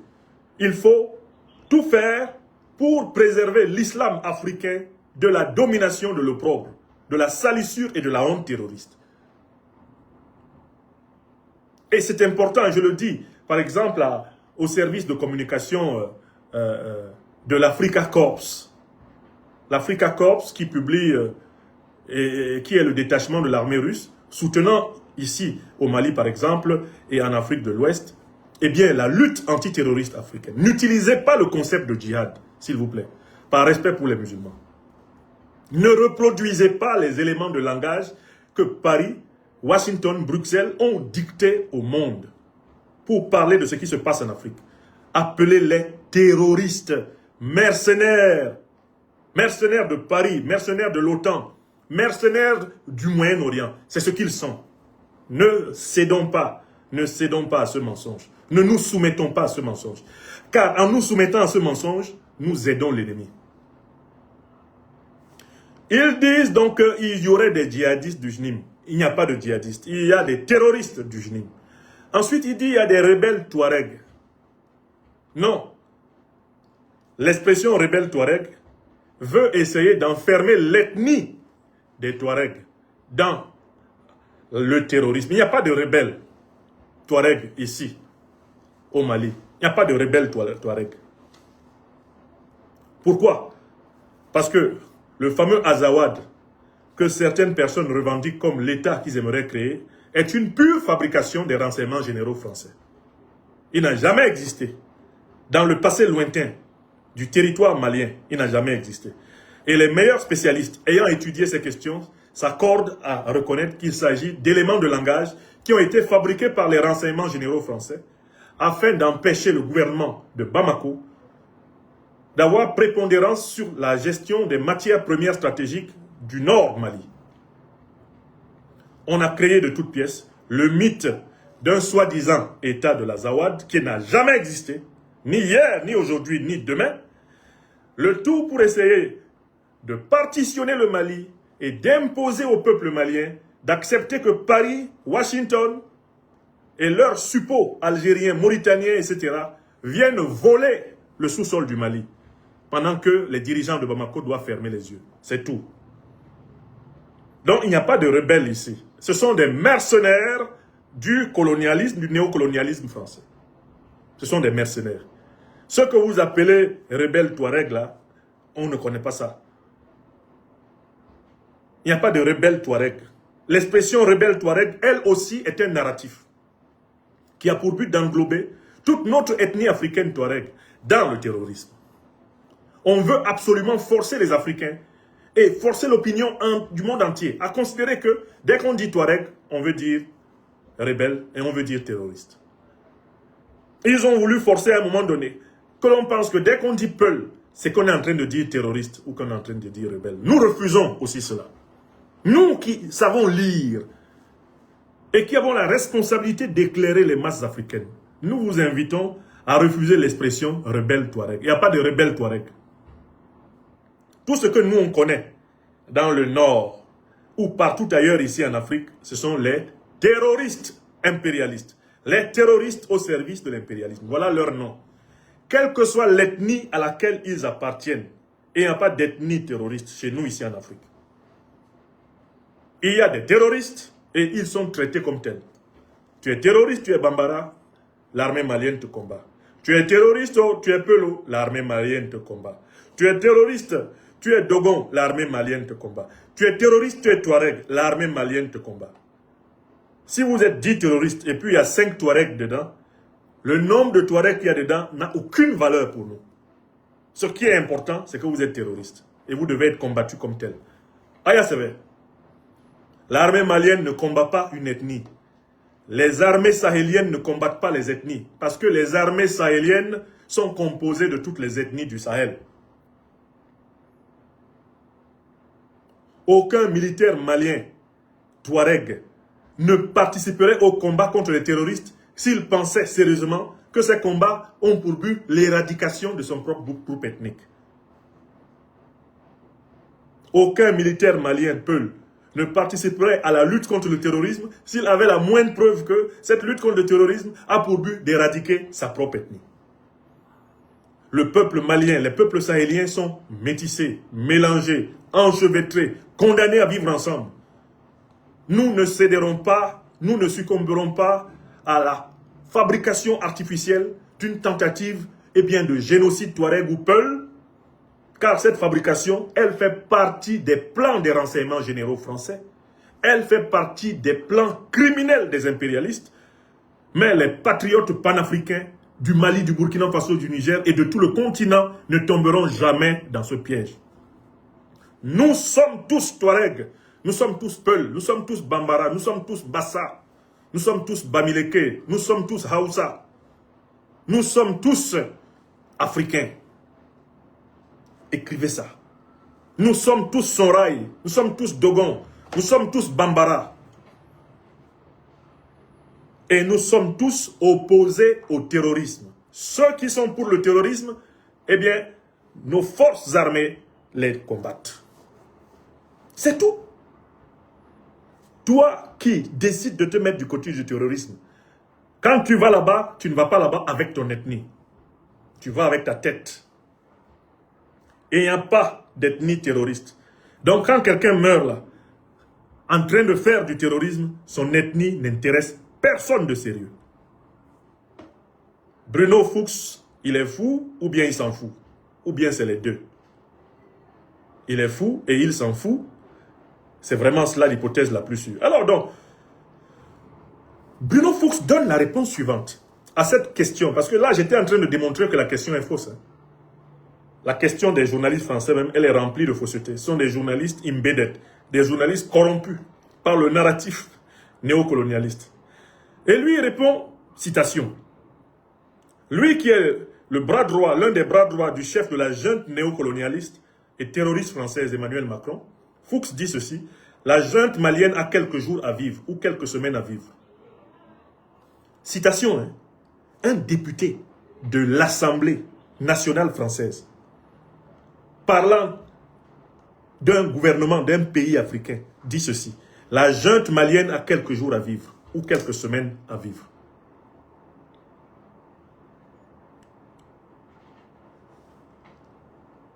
Il dit que le régime va changer dans quelques semaines ou quelques mois. Et il ajoute au passage que c'est parce que le régime n'a pas respecté les accords d'Alger. Alors, quelle est la réaction que nous inspirent ces propos de M. Fuchs qui est fou et qui s'en fout? C'est que Bruno Fuchs assume alors le fait que c'est la France qui planifie la déstabilisation du Mali. Pour dire avec la certitude avec laquelle il s'affiche que le régime du président Assimi Goïta va tomber dans quelques semaines ou dans quelques mois, que le régime du président Goïta a quelques jours à vivre ou quelques semaines à vivre, il faut donc que Bruno Fuchs, porte-parole des groupes terroristes au Parlement français, avoue qu'il assume très clairement le fait que c'est la France qui organise l'agression terroriste en cours contre le Mali, contre le Burkina Faso et le Niger. Pour avoir ce chronogramme, pour avoir cette chronologie, pour avoir cet agenda, il doit être dans le coup. Il est dans le coup. Et c'est facile à savoir qui arme les terroristes. L'armée française. Qui finance le terrorisme? La France. Vous savez comment la France finance le terrorisme? Lisez l'article du 30 juillet 2014 qui a été publié dans France 24. Dans cet article, sur la base des révélations officielles américaines, de la déclassification de la documentation américaine, des journalistes français ont eu l'imprudence heureuse de reconnaître que la France est le premier banquier des djihadistes. On voulait parler des mercenaires terroristes au Sahel. Comment la France finance-t-elle les groupes terroristes? Par le paiement des rançons. Elle laisse opportunément ces terroristes prendre des gens en otage et sous couvert de libérer ces otages, elle en profite pour renflouer leurs caisses. Voilà un mécanisme avéré de financement direct du terrorisme par la France. Reconnu officiellement par France 24, vous notez la date, le 30 juillet 2014. Des journalistes de France 24 sont venus chez moi en Normandie. Ils ont été effondrés quand je leur ai sorti cette preuve. Ils ne s'y attendaient pas. Ils ne savaient pas que certains de leurs collègues, beaucoup moins lâches et corrompus qu'eux, avaient déjà eu le courage de dire quand même la vérité. Comme Robert Navarro et Georges Malbruno. Certains des journalistes de France 24 avaient déjà lâché le morceau. La France, premier banquier des djihadistes au Sahel. L'article est là. Si vous allez maintenant sur Google, vous tapez la France, premier banquier des djihadistes au Sahel, vous avez l'article qui s'affiche. Alors, si vous êtes dans les zones où France 24 est interdit, vous ne pourrez pas lire l'article, mais au moins, l'image de l'article s'affiche. Et on trouve cet article entièrement cité dans mon livre de 2025, L'impérial terrorisme. Une preuve incontestable. Qui donne les médias officiels pour que les terroristes s'y expriment et qui leur accorde des unes? C'est la France. Qui, désormais, met la voix des parlementaires au service de la défense des groupes terroristes, au service de leur politisation? C'est la France. La preuve, Bruno Fuchs, comme Christian Cambon, ce sont des terreaux parlementaires. Ou alors des terreaux députés, des terreaux sénateurs. Oui ou non? On peut donc dire que quand Bruno Fuchs dit que, citation, la junte malienne a quelques jours à vivre ou quelques semaines à vivre, il est en train de faire ce qu'on appelle une prophétie autoréalisatrice. C'est-à-dire que Fuchs parle des plans de Paris qu'il connaît bien. Il parle de ce qu'ils sont en train de faire. Lui, Macron, le chef de la junte néocolonialiste et terroriste française, et leurs acolytes, leurs mercenaires du JNIM et du FLA. C'est de ça qu'il parle. Bruno Fuchs, pour ainsi dire, parle de ce qu'il fait. Il révèle les plans de Paris. C'est parce qu'il est le député des terroristes qu'il peut savoir de manière très précise que les terroristes vont attaquer encore. Il est fier que ses amis, les terroristes, aient assassiné le ministre d'État, ministre de la Défense de la République du Mali, notre frère bien-aimé, le général d'armée Sadio Kamara. Fuchs est fier de cela. Il est content qu'on ait assassiné le général Sadio Kamara avec sa femme et ses enfants dans leur maison à Kati. Il est content qu'on ait assassiné les Maliennes et les Maliens qui étaient venus à la prière de 5 heures à la mosquée à côté de la maison du général. Il est très fier de cela. Fuchs en est fier. Il est fier de l'attaque de 7 villes maliennes par ses amis, les terroristes. Et il dit qu'ils vont recommencer. Donc, Bruno Fuchs s'assume comme un terreau-député, un député terroriste, comme le député des terroristes. C'est un terreau parlementaire. C'est un parlementaire terroriste. C'est ce qu'il est. Et tous ces gens-là, quand Macron va tomber, nous porterons plainte contre eux dans tous les tribunaux sur cette terre, à commencer par les tribunaux de France. Il ne va pas s'en sortir comme ça. Quand le chef de la junte néocolonialiste et terroriste française tombera, tous ceux qui ont été dans l'apologie du terrorisme contre l'Afrique, en France, ils iront au tribunal, y compris en France. Parce qu'en fait, comment il s'appelle François-Xavier Verschave a écrit un très grand livre intitulé « La France-Afrique, le plus long scandale de la République française ». Il a publié chez Stock dans les années 2000. Paix à son âme, François-Xavier Verschave, qui était le fondateur de l'ONG Survie. Mais en fait, les gens ne savent pas que le scandale le plus honteux, là ça va être le plus honteux scandale de la République française, c'est l'implication directe de la France dans le terrorisme en Afrique. Et ça va exploser véritablement en France quand Macron va perdre l'Élysée. les premières perquisitions au palais de l'Élysée ont commencé. Ça a déjà commencé.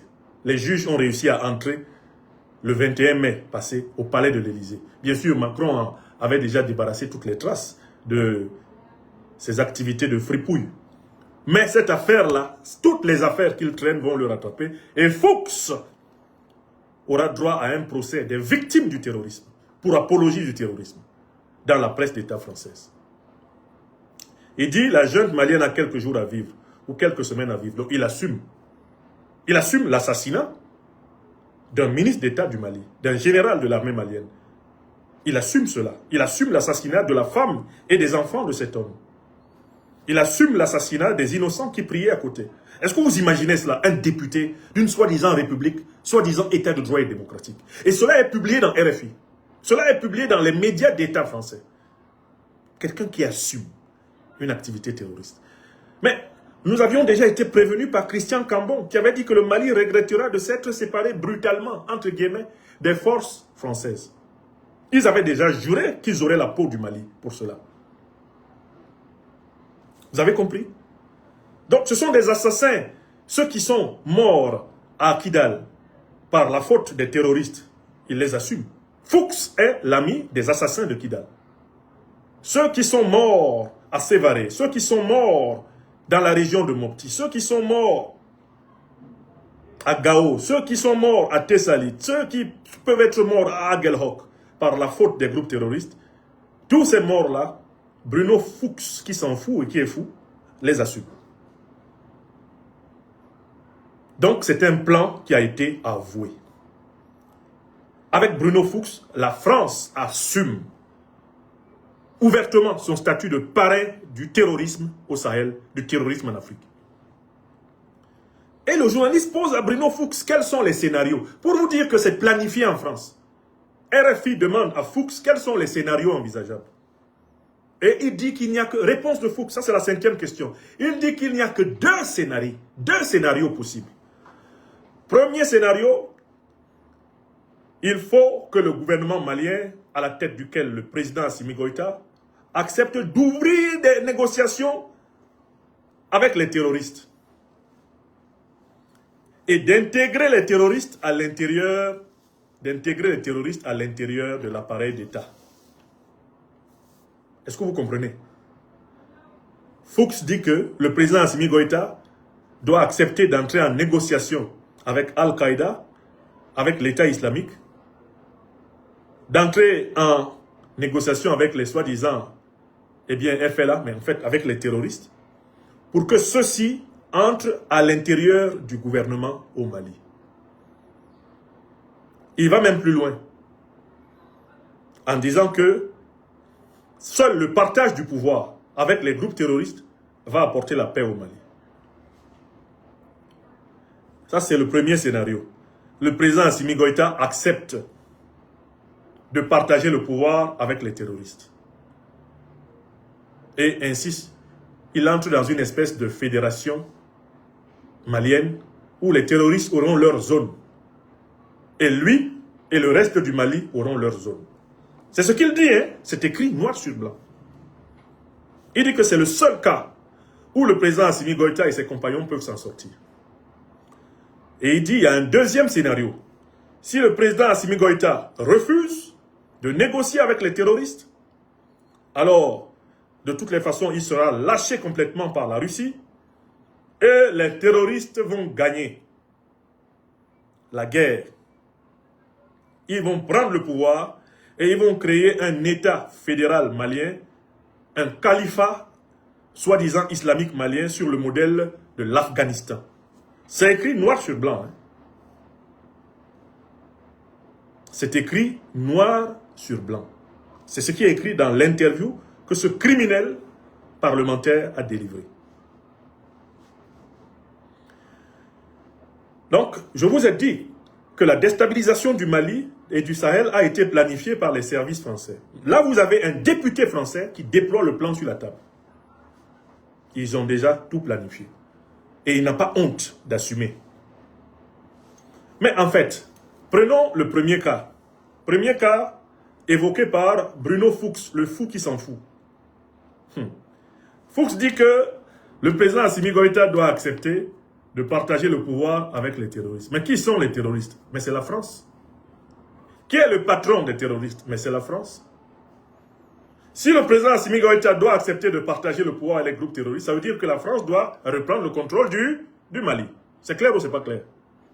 Fuchs est fou et puis il s'en fout. Il ne sait pas qu'il a alors plus que jamais trahi les plans français. Qui est derrière le FLA? Qui est derrière le JNIM? Qui est derrière Al-Qaïda? Qui est derrière l'État islamique? Si ce n'est la France. Alors, négocier avec Al-Qaïda, négocier avec l'État islamique, négocier avec le FLA, c'est en fait négocier avec la France. Et ce n'est pas la première fois que la diplomatie française joue à ce double jeu avec le Mali. Il y a un moment que la diplomatie française s'amuse à demander aux Maliens d'accepter la partition de leur pays. La partition de leur pays. Ce n'est pas la même chose que la rébellion qui a eu lieu en Côte d'Ivoire. Parce que la rébellion ne demandait pas la partition de la Côte d'Ivoire. La rébellion ne demandait même pas en Côte d'Ivoire la création d'un État fédéral. La rébellion demandait l'inclusion de ses dirigeants, de ses leaders, notamment Alassane Dramane Ouattara, dans le jeu politique. Mais au Mali, là, la France utilise le FLA, utilise le JNIM, utilise les terroristes pour demander la partition du Mali. Pour demander que le Mali cesse d'être un État unitaire, que le Mali devienne un État fédéral, que le Mali cesse d'être un État laïque, que le Mali accepte de devenir un État, un califat islamique avec plusieurs émirats. Voilà ce que la France a mis dans la bouche des ignares qui s'expriment sur ces médias et qui prétendent être à la tête d'un soi-disant front de l'Azawad, à la tête d'un soi-disant, eh bien, JNIM, d'un soi-disant G6 et consorts. Tous ces gens-là sont les terroristes mercenaires de Paris. Et c'est Paris qui rédige leurs éléments de langage. C'est Paris qui les forme, c'est Paris qui les débriefe. Et quand ils ne comprennent pas bien, on les fait venir en France. On leur fait faire le tour des médias français pour rôder leurs éléments de langage. On leur donne des conseils. On leur permet de se promener sur les Champs-Élysées et de prendre de belles photos. La France assume clairement son rôle de parrain des groupes terroristes. Et il dit que le Mali devrait retourner à l'accord d'Alger. Un accord qui consistait en fait à acter la partition de fait du Mali. Un accord qui consistait à faire que l'État central malien n'ait plus le contrôle des richesses de sa partie nord. Parce que ces richesses, uranium, coltan, lithium, or, eau potable, gaz, pétrole, ces richesses sont supposées tomber directement et indirectement dans l'escarcelle de la France et opportunément de l'Algérie, qui sont les parrains associés de ces criminels. Voilà la situation. Voilà la situation. Mais j'ai trouvé un élément qui date de 2012. Je crois que je l'ai publié. Un élément qui date de 2012, dans lequel Alain Juppé, alors ministre des Affaires étrangères de Nicolas Sarkozy, Alain Juppé, alors ministre des Affaires étrangères de Nicolas Sarkozy, affichait déjà cette volonté française de partitionner le Mali, de changer la forme de l'État malien, d'imposer une espèce de fédéralisme à la manière afghane. On peut déjà voir dans la réponse qu'Alain Juppé donne à un journaliste de la presse française à cette occasion, on peut déjà voir en effet les plans français qu'on connaît aujourd'hui. Les plans de partition. Je vous retrouverai, on trouve cela sur la page du journaliste Sékou Tangara, que je salue. Sékou Tangara qui fait un excellent travail sur sa page Facebook. On trouve, eh bien, cette intervention. Avec un peu de chance, Sékou Tangara, je vais chercher Sékou Tangara. Sékou Tangara est celui qui avait, je pense, mené cette interview. Il avait mené cette interview de Juppé. Voilà. Et il la rapporte. Voilà, je vais vous montrer ça. Très bien. Très bien, je vais vous montrer ça. J'ai retrouvé l'élément de Sékou Tangara. Il n'y aura pas de solution militaire dans ces affrontements et qu'il faut donc... Je vais vous montrer ça. prendre la voie du dialogue politique aussi inclusif que possible avec tous ceux qui doivent s'asseoir autour de la table, et le président m'a tout à fait confirmé que c'était son intention. C'est pas plus simple de demander aux rebelles de déposer les armes puisque c'est le Mali qui a été attaqué, c'est la République qui a été Vous allez réécouter l'élément. Hein. attaquée. On a l'impression que les rebelles sont confortés dans leur vérité sécessionniste par la France. Il y a l'aile politique, le siège à Paris et tout. Est-ce que c'est pas plus simple de leur demander de déposer les armes puisque c'est le Mali qui a été agressé? D'abord, je ne comprends pas très bien le procès d'intention qui est fait à la France par une partie de la presse ici. Hein. Notre position a toujours été très claire. Nous n'avons jamais mis en cause, je le répète, l'unité et l'intégrité territoriale du Mali. S'il suffisait de demander le dépôt des armes, si cet appel était entendu, ce serait parfait. Mais si l'on s'enferme dans cette vision des choses, si l'on continue à aller vers des affrontements, il n'y aura pas de solution. Donc, en 2012, Alain Juppé, ministre des Affaires étrangères de Sarkozy, disait déjà au Mali qu'il faut accepter de discuter avec les terroristes. Les terroristes qui étaient en même temps hébergés par la France, armés par la France, renseignés par la France pour combattre l'armée malienne. Donc la France donne les armes, elle donne ses médias. La France donne même le projet sécessionniste. Elle rédige même le projet de l'Azawad. Elle leur apprend les éléments de langage parce que la plupart des soi-disant dirigeants de ce projet de l'Azawad sont des incultes à peine surmontés. Tous leurs éléments de langage leur sont dictés. Quand ils parlent, vous voyez bien que c'est des perroquets, ils répètent ce qu'on leur a dit de dire. Ils n'ont pas une pensée sui generis, une pensée qui émerge de leur propre intelligence. Ce sont des rhapsodes, ce sont des perroquets, ce sont des individus dérivés. Hein? Il n'y a pas chez eux cette sensation de la vérité originelle, primitive. Non, ils ont une vérité différée, dérivée. Pourquoi? Parce qu'on leur a dit de dire. On leur dit de dire. Et quand ils oublient, on les fait venir à Paris. On les met en stage bloqué. Et puis, on les gave, on les endoctrine. Et ce sont des individus qui ont renoncé à l'intelligence créatrice pour essentiellement développer les réflexes mimétiques. Donc, en 2012, Alain Juppé, dans les réponses qu'il donne au journaliste Sékou Tangara, prouve déjà le double jeu français. D'un côté, on héberge, eh bien, les sécessionnistes, les partitionnistes, ceux qui veulent diviser le Mali. On leur donne les médias français, ils font toutes les déclarations qu'ils veulent. Et de l'autre côté, on vient dire au Mali, il faut accepter de négocier. Il faut accepter de négocier parce que cette affaire ne peut pas se résoudre militairement. Parce que justement, la même France arme les sécessionnistes. La même France qui fait semblant d'aider le Mali à combattre les terroristes est celle qui donne les informations stratégiques du Mali aux terroristes pour qu'ils attaquent le Mali. Voilà le double jeu que déjà le ministre Sergueï Lavrov va dénoncer en 2013. Quand il dit à celui qui est devenu, après la victoire d'Hollande à l'élection présidentielle française, celui qui est devenu alors ministre des Affaires étrangères s'appelle Laurent Fabius, Lavrov va lui dire, mais mon cher Laurent, vous vous préparez à combattre maintenant au Mali les terroristes que vous avez armés en Libye. Et Fabius va répondre, c'est la vie. Donc la duplicité de la France dans la lutte antiterroriste au Sahel, elle est aussi ancienne que le colonialisme et le racisme français envers les Africains. C'est la même duplicité. C'est le même diviser pour mieux régner. C'est la même ruse. C'est la même bassesse. C'est la même diablerie qui se reproduit depuis plusieurs siècles. Les réponses de Bruno Fuchs, qui est fou et qui s'en fout, viennent donc clairement révéler que c'est la France qui est le cerveau stratégique, le cerveau planificateur de la déstabilisation du Mali. C'est Emmanuel Macron qui a fait éliminer le général d'armée Sadio Camara, ministre d'État, ministre de la Défense. Voilà pourquoi cette fois-ci, Paris n'a pas eu le courage de condamner les attaques terroristes contre le Mali. Parce que l'implication de la France est tellement ouverte, elle est tellement évidente, que les dirigeants français ont eu du mal à publier un communiqué condamnant une action qu'ils ont coordonnée personnellement, directement, étroitement. Ils ont eu beaucoup de mal à le faire. Voilà la vérité. Le plan est avoué. 6e question. On demande à M. Fuchs s'il possède des éléments d'appréciation sur le repli russe. Est-ce qu'il possède des éléments d'appréciation concrets sur le repli russe? Monsieur est incapable de donner la moindre preuve. Voilà un député, porte-parole des terroristes, qui est pris au piège par une question nulle qui lui est posée. Est-ce que vous avez les preuves que la Russie est en train de lâcher le Mali? Aucune. Enfin, dernière question, on lui demande, est-ce que Madagascar aussi va basculer vers la Russie?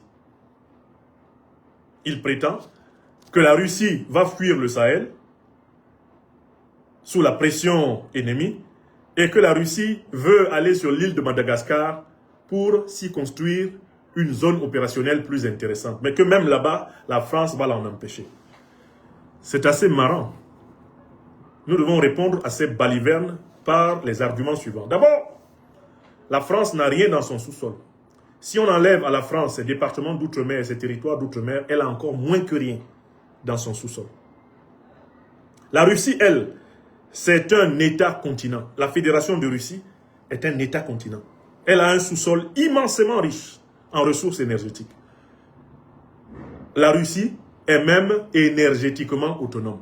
La Russie peut vivre sans l'Afrique, mais la France ne peut pas entretenir son niveau de puissance aujourd'hui sans l'Afrique. Ça, c'est le premier point.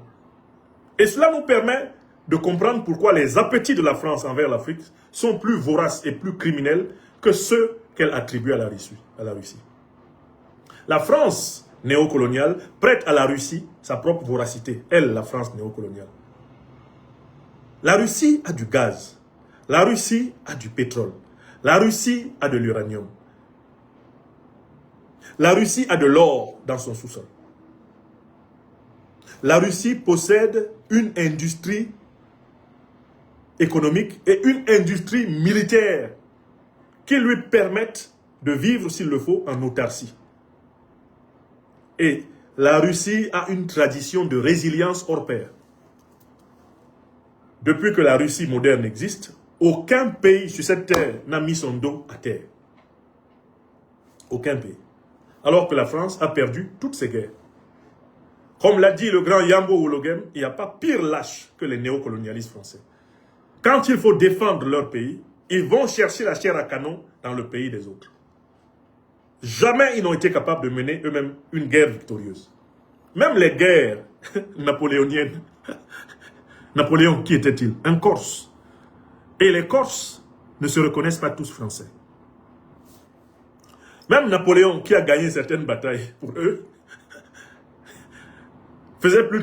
était beaucoup plus proche de l'Italie que de la France. Oui! Au XXe siècle, ils ont été tabassés. S'il n'y avait pas les troupes africaines, à la Première Guerre mondiale, et les troupes américaines et britanniques, ils perdaient face à l'Allemagne. S'il n'y avait pas eu les troupes africaines, les troupes russes, les troupes anglo-américaines, à la Seconde Guerre mondiale, la France n'existerait plus.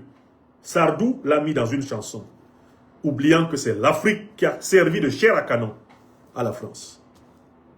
Si les Ricains n'étaient pas là, nous serions tous en Germanie, à parler de je ne sais quoi. Ah là là là là là là là. Vous connaissez cette chanson de Michel Sardou? Il a oublié de dire, si les Africains n'étaient pas là, la France serait en Germanie.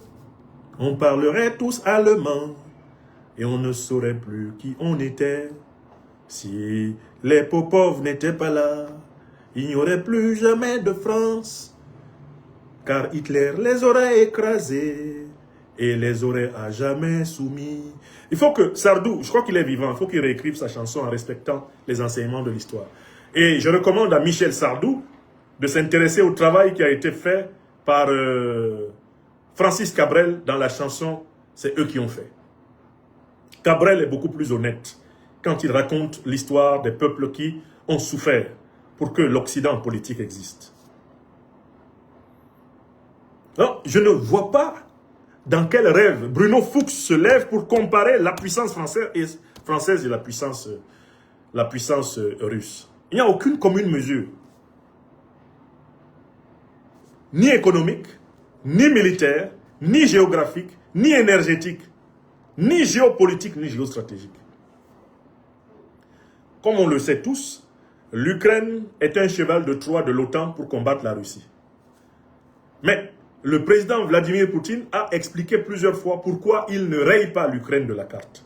Il ne raye pas l'Ukraine de la carte parce qu'il ne confond pas le gouvernement ukro-nazi de Kiev avec le peuple ukrainien, qui est un peuple slave intimement cousin du peuple russe.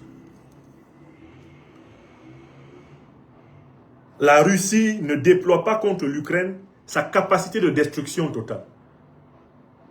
Les Ukrainiens nazifiés et esclavagisés par l'Occident ont cru que la retenue dont fait preuve la Russie envers eux était une faiblesse. Vous savez ce qui s'est passé ces 3 derniers jours. Il n'y a plus un seul d'entre eux qui puisse se promener à Kiev sans craindre de s'envoler en fumée. La Russie a sorti ses Oreshnik et Zelensky s'est caché sous terre. Lui qui a envoyé des dizaines, des centaines de drones sur la Russie, allant même jusqu'à frapper des bâtiments à Moscou, et notamment à frapper un dortoir où des élèves dormaient, des élèves de collège. La Russie a essayé de lui donner, ces 3 derniers jours, une réponse à la taille de son terrorisme en Afrique. La Russie n'a pas utilisé jusqu'ici sa puissance dévastatrice totale contre l'Ukraine. Sinon, il n'y aurait plus de capitale ukrainienne. La Russie dispose de munitions qui peuvent faire disparaître une capitale comme Kiev ou comme Paris. Donc, je ne sais pas de quoi parle Bruno Fuchs.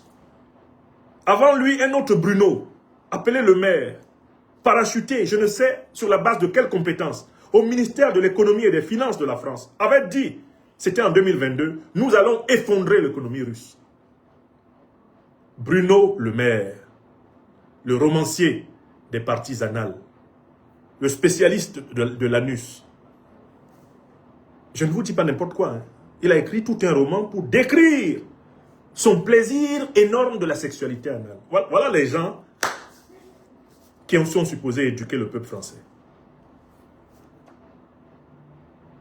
Bruno Le Maire a dit qu'il allait effondrer l'économie russe. Au moment où il partait du ministère de l'économie et des finances, c'est l'économie française qui était effondrée. Ce qui me rappelle l'anecdote qu'un député ghanéen racontait à propos d'un grand joueur, un faux grand joueur de Manchester United appelé Maguire. Le député ghanéen, là, dans une vidéo qui est très virale, raconte l'épisode de Maguire sur au Parlement. Histoire de décrire que Nana Akufo-Addo est une espèce de Maguire. Il dit que when Maguire arrived in Manchester United, everybody was believing that they will be winning all the matches because Maguire was supported. Everybody was absolutely sure that this was the most wonderful player. Quand Maguire est arrivé à Manchester, tout le monde disait seulement, voici donc le plus grand de tous les joueurs. But when Maguire began playing, he scored more goals in his own part, in his own side, than any other opponent. Quand Maguire a donc commencé à jouer, le nombre de buts qu'il a marqué contre son camp, même les attaquants adverses étaient dépassés. C'était le roi de l'autogol.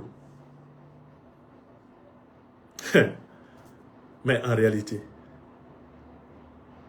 aujourd'hui là, vous ne voyez pas la métaphore. Est-ce que la métaphore ne s'applique pas à Zelensky? Est-ce que Zelensky n'est pas le Maguire de l'Ukraine? Est-ce que Bruno Le Maire n'est pas le Maguire de l'économie française? Jamais la France ne s'est retrouvée aussi mal économiquement depuis que ce type en a été ministre de l'économie et des finances. C'est des Maguire, c'est-à-dire des spécialistes de l'autogol. Macron, Zelensky et consorts. Macron et Zelensky ne peuvent pas secouer Poutine en Ukraine et ils disent qu'ils vont le secouer en Afrique. À peine l'armée malienne et ses alliés russes commencent à les corriger. Ils disent non, ils ont lancé les bombes atomiques sur nous. Sauf roulage. Bombes atomiques ici au Mali. C'est déjà arrivé là-bas. Le Mali a utilisé des bombes atomiques. Il a utilisé des bombes à fragmentation. Mais ce n'est pas vous qui avez dit que la Russie s'en va. Ce n'est pas vous qui avez dit que le Mali est seul. Bon, comme vous dites que la Russie s'en va, le Mali utilise alors ses bombes atomiques. Quel est votre problème? Non, si vous tapez Guéro Guédé Diop, vous tapez le titre souvent, roman de Bruno Le Maire. Son Le Maire là, c'est en 2 mots. Et son Bruno, c'est avec O. Ce n'est pas E-A-U. Vous tapez roman de Bruno Le Maire et vous ajoutez l'expression anus brun. Parce qu'il a décrit un anus de couleur brune. Avec beaucoup de poésie. Vous tapez Bruno Le Maire. Et puis vous ajoutez plus sur Google. Anus Brun, roman, vous allez tomber sur le chef-d'œuvre de celui qui voulait effondrer l'économie russe. Un nulard de première, un nulard catégorique, un nulard hors classe. Bruno Le Maire. Actuellement même, il peut être pris d'une crise de folie et vouloir être lui aussi président de la République française. Pauvre France. Après un immature, on va avoir un pervers polymorphe. Sans oublier Attal. Attal qui vient de récupérer et de traficoter les comptes réseaux sociaux d'Emmanuel Macron pour donner l'impression qu'il est populaire. Alors que même les comptes d'Emmanuel Macron ont été artificiellement fabriqués avec la méthodologie des bots informatiques. Laissez-moi cette classe politique française, elle fait pitié. Je finis avec Fuchs, le fou qui s'en fout. Concluons sur lui. L'interview délivrée par Bruno Fuchs est un monument de nullité intellectuelle, d'abjection morale, d'ignominie absolue. Bruno Fuchs est un démon. C'est une description. Mais il y a quand même un service que Bruno Fuchs a rendu au Mali et à l'Afrique. C'est que dans cette interview, il a assumé et il a dévoilé les plans de la France contre l'Afrique. Paradoxalement, à ce diablotin, à ce démon, à cet homme méchant, abject, à cet ignoble terreau-député, nous pouvons dire quand même merci. Merci d'avoir dit aux Maliens, dont certains peut-être commençaient à douter, que c'est la France qui attaque le Mali. Merci d'avoir dit aux Sahéliens que c'est la France qui organise les groupes terroristes contre eux. Merci d'avoir dit au monde entier que la France compte sur le FLA, sur le JNIM, sur Al-Qaïda et l'État islamique pour recontrôler les matières premières africaines. C'est un service lumineux pour la mobilisation et la sensibilisation des Africains. Vous, Africaines, Africains, qui continuez à cultiver le scepticisme, ici au Mali, ici au Sahel, ici en Afrique continentale, lisez Fuchs et ne venez plus dire que les panafricanistes exagèrent. Lisez l'interview de Fuchs et si vous ne l'avez pas, demandez-la moi, je vais vous la donner. Allez la lire et ne venez plus jamais nous dire que les panafricanistes exagèrent quand ils disent, comme moi, qu'Emmanuel Macron est bel et bien le chef de la junte néocolonialiste et terroriste française. C'est une description, c'est ce qu'il est. Fuchs a accompagné étroitement Macron à Nairobi. C'est l'un de ses proches conseillers. Il a été intimement associé au soi-disant sommet Africa Forward. Il est le président de la commission parlementaire des affaires étrangères au Parlement français. C'est une voix officielle qui a parlé. Dirigeants africains, vous des pays qui ne sont pas en première ligne de la lutte antiterroriste et qui pensez que cela n'arrive qu'au Mali, sachez que ce qu'on est en train de faire contre le Mali, on le fera contre vous. Que vous soyez pro-français ou pro-colonialiste français ou anti-colonialiste français, vous serez attaqués. Car le projet de Paris et de l'OTAN, c'est de dépêcher l'Afrique pour pouvoir s'assurer des réserves stratégiques de matières premières pour le siècle actuel et à venir. C'est ce plan qui est assumé. Et l'avantage, eh bien, de personnages grossiers et imprudents comme Fuchs, c'est que leur confidence ne tombe plus dans les oreilles des sourds. Alors, nous sommes au Mali, nous sommes le peuple malien. Nous sommes le peuple africain du Mali. Fuchs dit qu'il va renverser la révolution malienne. Nous, les panafricanistes révolutionnaires, notre rôle c'est d'aider le Mali, d'aider notre continent à vaincre Fuchs. D'aider le Burkina Faso, d'aider le Niger à vaincre Fuchs. D'être au cœur de toutes les batailles pour vaincre le néocolonialisme, l'impérialisme et le terrorisme, leurs alliés. Fuchs vient ouvertement au nom de la France de déclarer la guerre. La guerre qu'il mène depuis longtemps contre le Mali, maintenant il a ouvertement déclaré. Dans cet article de RFI, c'est une déclaration de guerre dévoilée. Je dis pas, elle n'est pas à peine voilée. C'est une déclaration de guerre dévoilée de l'actuel gouvernement français contre le Mali. Car vous ne pouvez pas imaginer qu'un député d'un pays africain aille sur les médias d'État africains pour imaginer des scénarios permettant de faire tomber Emmanuel Macron. Même le Emmanuel Macron là, que nous détestons pour de bonnes raisons. Parce que c'est un criminel, c'est un mythomane, c'est un pervers, c'est un ennemi de la véritable fraternité des peuples. Même ce Emmanuel Macron, aucun député, aucun dirigeant africain, aucun élu africain ne se sont tenus sur un plateau de télévision pour tracer les schémas de sa chute. Jusqu'à l'instant où nous parlons. Les pays même qui sont les plus opposés au néocolonialisme français, ni le président Tiani, ni le président Goïta, ni le président Traoré, aucun d'entre eux ne s'est assis, aucun de leurs compagnons, aucun de leurs ministres ne s'est assis comme ça, à la télé, à la radio, pour dire que Macron va tomber comme ça, comme ça, comme ça. Que Macron a intérêt à négocier avec, je ne sais pas, les gilets jaunes, à négocier avec Mélenchon, sinon il va tomber comme ça, comme ça. Et s'il ne fait pas comme ça, il va voir. Jusqu'ici, même chez les pays où l'adversité contre le néocolonialisme français est la plus élevée, il n'y a pas eu la prétention d'assumer des fonctions directes dans la déstabilisation de la République française. Mais là, en face, on a une volonté unilatérale de nuire. Je salue le député, l'honorable Fousséinou Ouattara, le docteur Fousséinou Ouattara, mon cher aîné. Soit salué pour la qualité de l'analyse. J'appelle nos autorités dans tous les pays africains à assumer clairement une dénonciation de cette ingérence flagrante de Paris dans les affaires africaines et de se préparer à ne pas être surpris. Ici au Mali, on sait à qui on a affaire. Ici au Sahel, on sait à qui on a affaire. Il y a des pays qui entourent l'Alliance des États du Sahel qui continuent à faire comme s'ils ne savaient pas à qui ils ont affaire parce qu'ils sont dans ce que le président Laurent Gbagbo a appelé le syndrome du village A, du village B, du village C. Quand on attaque le village A, ils disent « Ah, c'est pas encore arrivé chez nous ici. Hein? Ça ne me concerne pas. » Ça va arriver. Tous ceux qui croient que ce que Macron est en train de fomenter contre le Mali ne concerne que le Mali se foutent le doigt dans l'œil jusqu'à l'épaule. Mais le peuple malien, toujours au combat, toujours résilient, est appelé une fois de plus ici à relever le niveau de conscience, à ne pas se laisser distraire par les querelles internes qui sont opportunément attisées afin de frapper le Mali et de le diviser. Non content de voler au Mali son accès à l'océan Atlantique, accès auquel il avait droit en raison de l'histoire. Le Mali, l'empire du Mali a toujours été un empire atlantique. Une bonne partie de la Mauritanie et du Sénégal actuel était intégrée dans cet empire. Ce pays n'a jamais été enclavé dans les grands moments de son histoire. C'était un pays atlantique.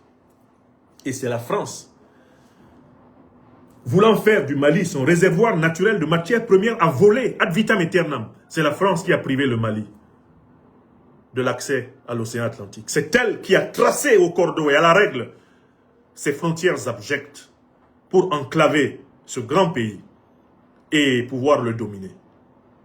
Mais tout cela est fini, va finir. Parce que la génération incarnée par le président Assimi Goïta, c'est une génération. C'est un esprit. Elle est habitée par les plus nobles aspirations du peuple africain. Elle est condamnée à vaincre ou périr.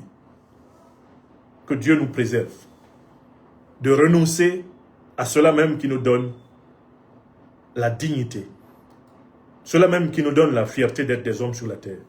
Défendre nos droits, défendre ce qui nous revient, refuser de nous soumettre à l'injustice. C'est une condition pour que nous vivions bien. Et le Mali, sous le président Assimi Goïta, le Mali marche kaha, mais courageusement et fermement dans ce chemin qui est le seul chemin qui vaille la peine d'être suivi. Je vous remercie. Vous étiez plus de 40 000 personnes à suivre en direct la présente conférence. Je vous remercie de l'avoir massivement partagée